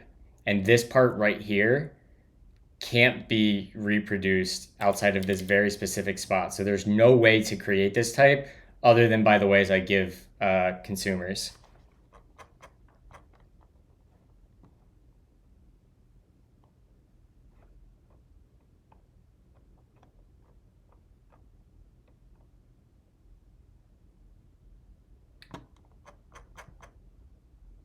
Yeah, but what does it mean? I don't know what you're trying to... I don't know what you're asking. Like the English definition for it? Functions describe the world. I mean, types are just like everything in TypeScript. Everything is a type, and like a branded type is a subtype of the type, but it's nominal. And most of TypeScript's type system is structural.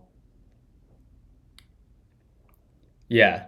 So there's structural types and there's nominal types. Nominal types are types that are typed in name only, where structural types are literally like the structure of the data. Like, does it have this key? Is it a number? Blah, blah, blah. But with a nominal type, it's like a class in like Java or something. Like, those are nominal types.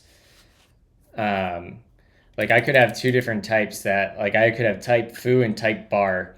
And if they have the same fields on them, even though they are different types, they can be used interchangeably because they're structurally equivalent. However, if I had a type foo and a type bar and they were nominal types, which branded types are, they would not be equal.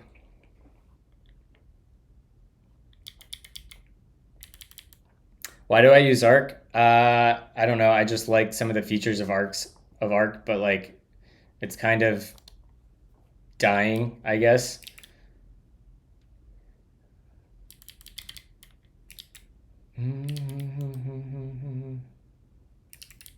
All right, next type error.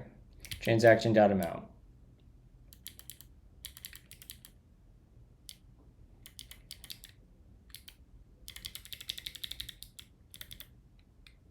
This goes back to being data. And then we will do data.transaction. There we go. Down to 2 type errors. Let's go. Dollars to milliunits. Those come in as dollars now. Let's go.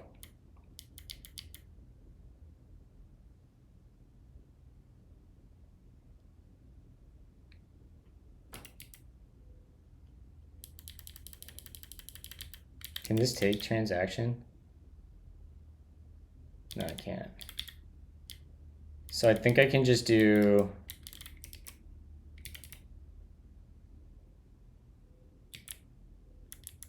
Can I do this? Yeah. This will be transactions. Okay.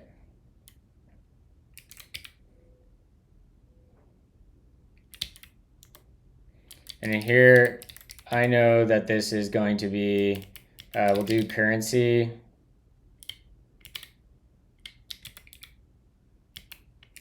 Oh yeah, hold on. We'll do a little quick import star currency, star as currency from /currency.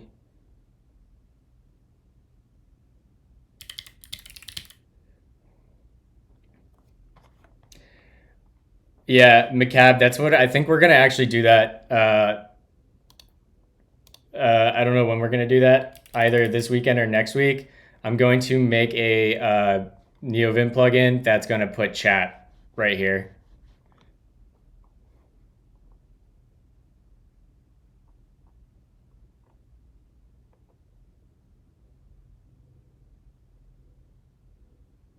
Oh, yes. Cheers.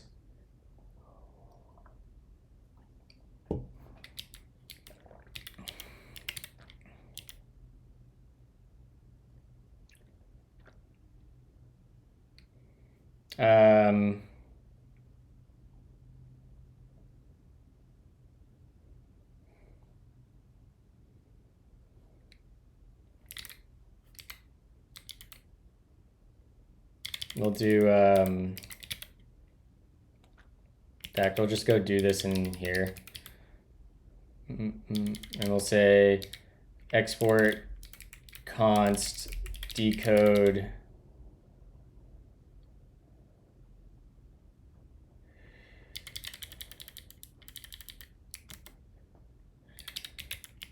export, no, decode $sync.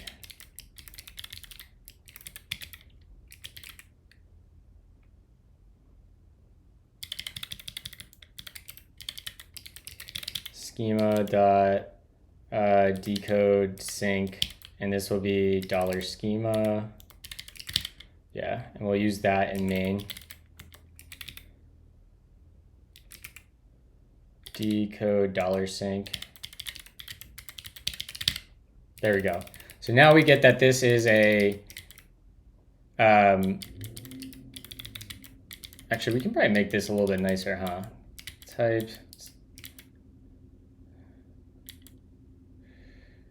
let's God.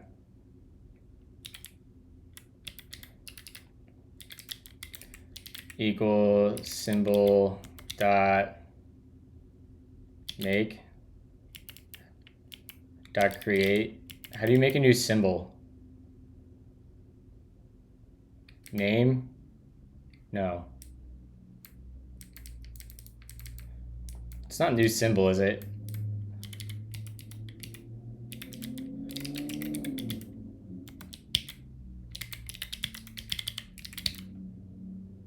Oh, it's literally just a function itself.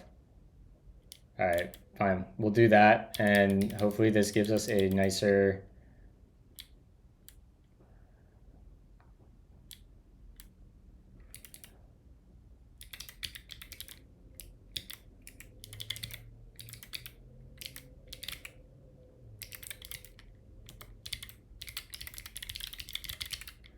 Does that give us a nicer type in main?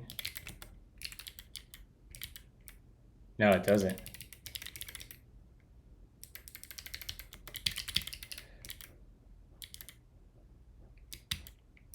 Functions describe the That's okay. world.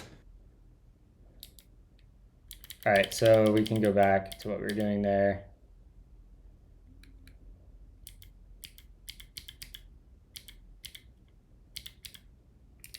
Okay. In fact, we can make this that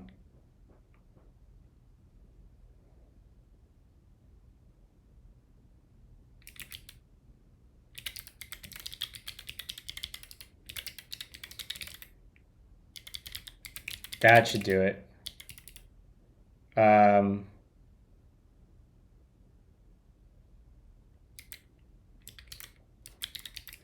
Can I get this nice here? I'm trying to get an opaque type. Simplify. Yeah, there we go. That's what we want. That might give us a nicer looking type. $/$d.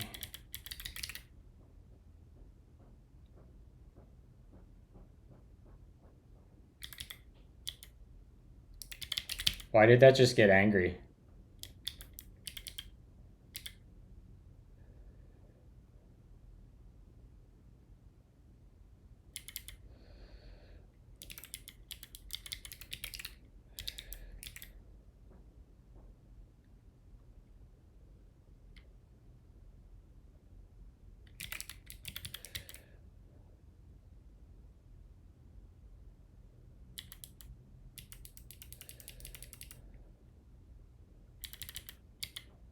What if I do type underscore equals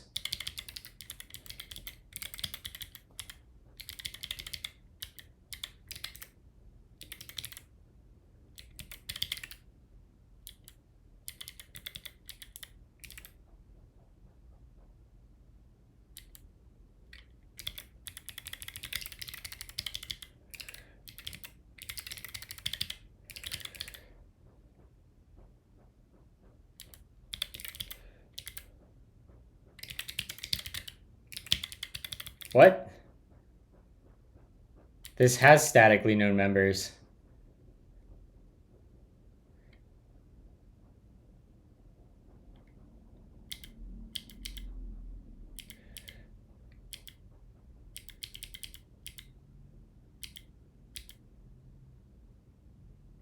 Weird.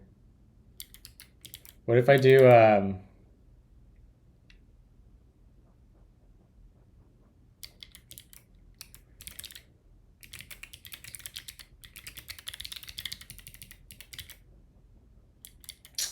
whatever. Whatever, we'll live with not the prettiest types in the world. It's fine. I thought I was going to be able to get be clever here, but apparently I'm not going to be. Dollars, cents, G. All right.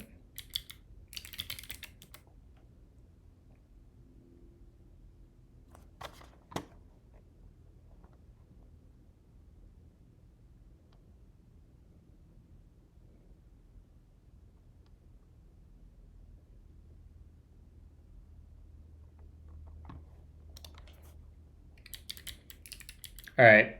So the next thing we want to do is update our YNAB schemas to, this is going to be a milliunit.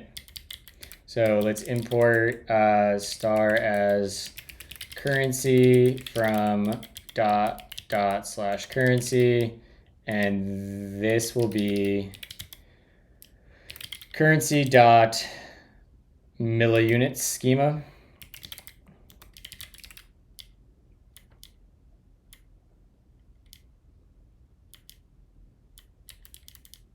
And we're gonna have to update the sub transaction. Oh, we just did that. Okay, great. And on the actual schema here, this will also be, boom, milliunit schema.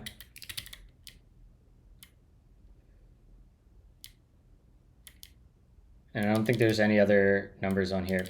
So finally, the thing I want to do is in our database entities is go update these so we have the right types in there as well. And I want to store, I think I want to store everything in milliunits. So in here, where we do amount, we're going to actually change this. Let's do amount v2, and we'll say this is going to be custom attribute type, and we'll do import our currency from currency, import star as currency from dot slash currency. Find that, paste that in here. I might actually stream tonight, chat, to get this done. Justine, her friends are taking her to a dinner since we already did our, I took her to a nice steakhouse the other night. To be number. Yeah. And now we can drop that and delete around that, and we can yoink this. And we can do this for our other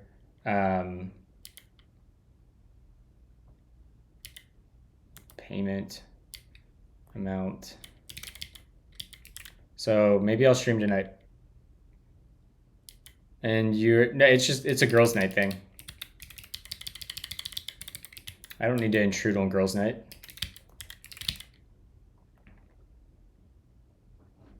Yeah, we might do a late night stream. Might get some, like, maybe pour some whiskey. It's been a minute since I've done an after dark stream.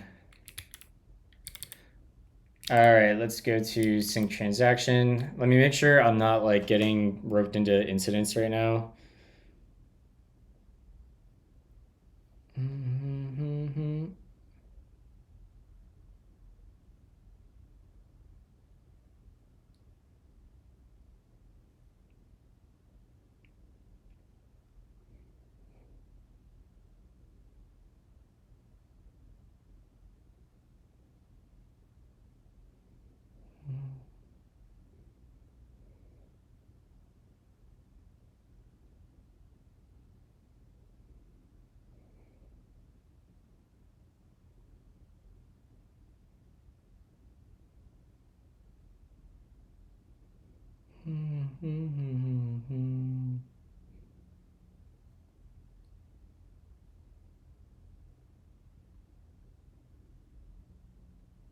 Yeah, give me 5.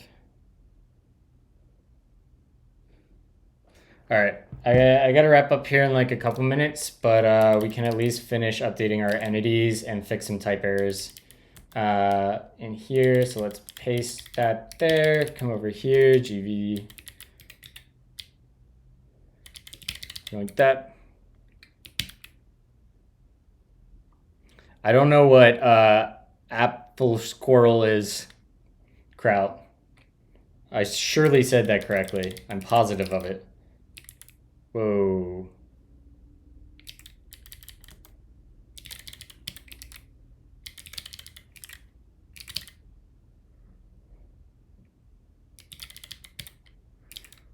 Payment amount, that looks good.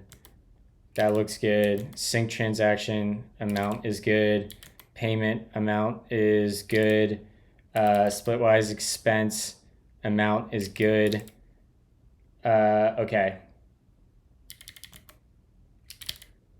Okay, I think everything is good here, but that probably will give us some type errors. Yep. Type number, yep. We will do expense.cost. This is I wish that, I gotta fix that.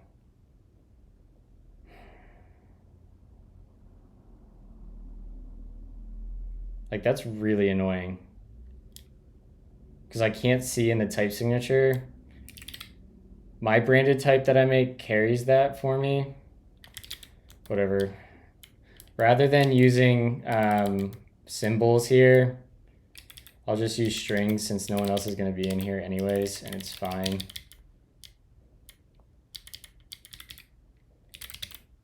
But it is better to use symbols, because then you really can't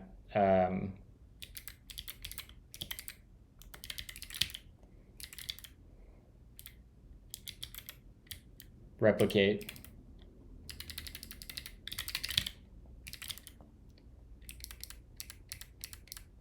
And in here we can do, now we know this is dollars, right? We can see at the type level that's dollars. And we'll come in here and we'll say currency dot dollars to milliunits. And we'll delete to there. Boom. And then same down here, we will say this will be currency dot dollars to milliunits. And now we know across the entire app we are dealing with the same denomination and currency, which is what was screwing us up before. So now let's go look at our initial sync. If we get lucky and all of that code gen worked, we should see that net balance ends up being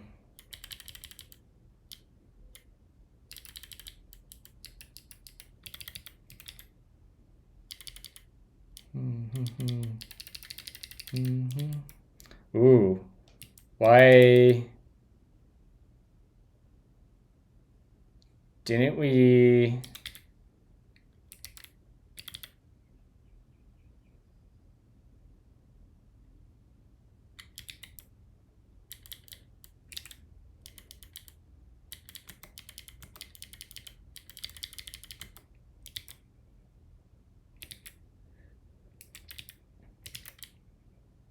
Yep, look at that.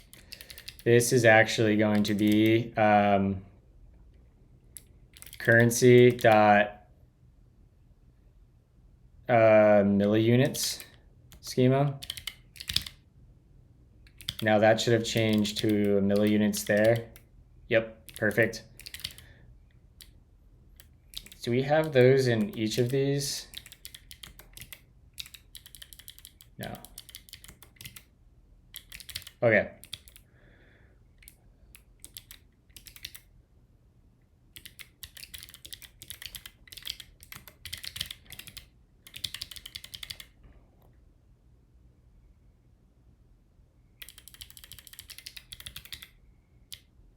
Now when we're comparing these numbers,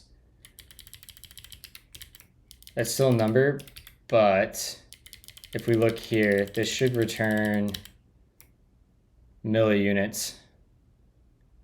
Yeah. And then we want to say, we'll just do currency dot,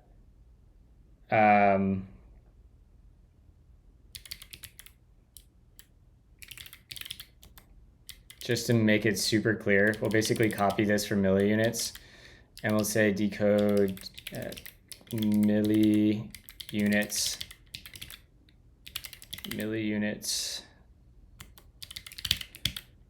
dot decode milliunits sync.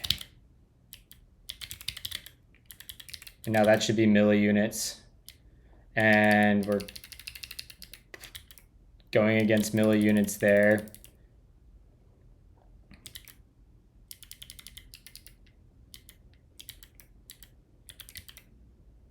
And we can actually go into this and we can set our schema. That's not what we wanted. Our errors, and we can put on here. These can now be, we can enforce that this is reported in milliunits. Import star as currency from dot/currency, and this will be dot milliunits.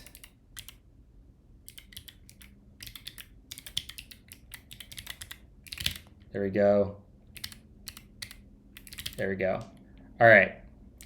So before we wrap up, let's see if any of our parsing broke, because we just added a bunch of runtime type decoding to brand all of our types here.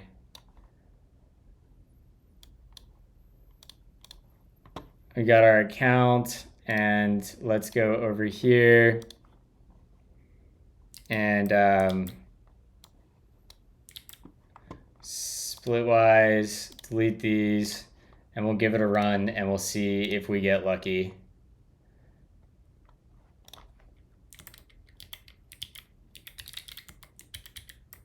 We should still get a invalid expected net balance. Bun run source main.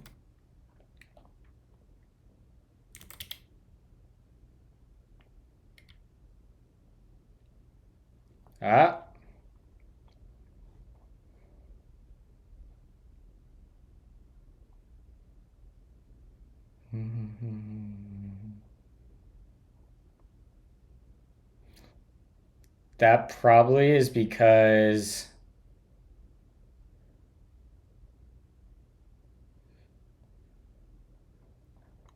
okay, I don't know what that one random Electro error was, but we at least are getting to the point where we're still getting to the end of the program. It's interesting.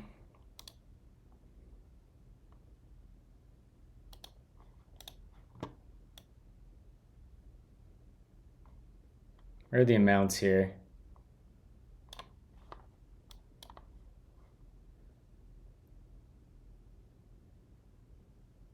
All right, yeah, we'll debug this tonight, hopefully.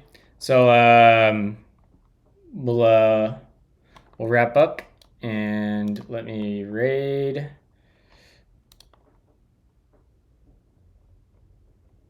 We'll raid Prime. All right, chat. I will probably, like I said, stream tonight unless I get roped into work stuff late.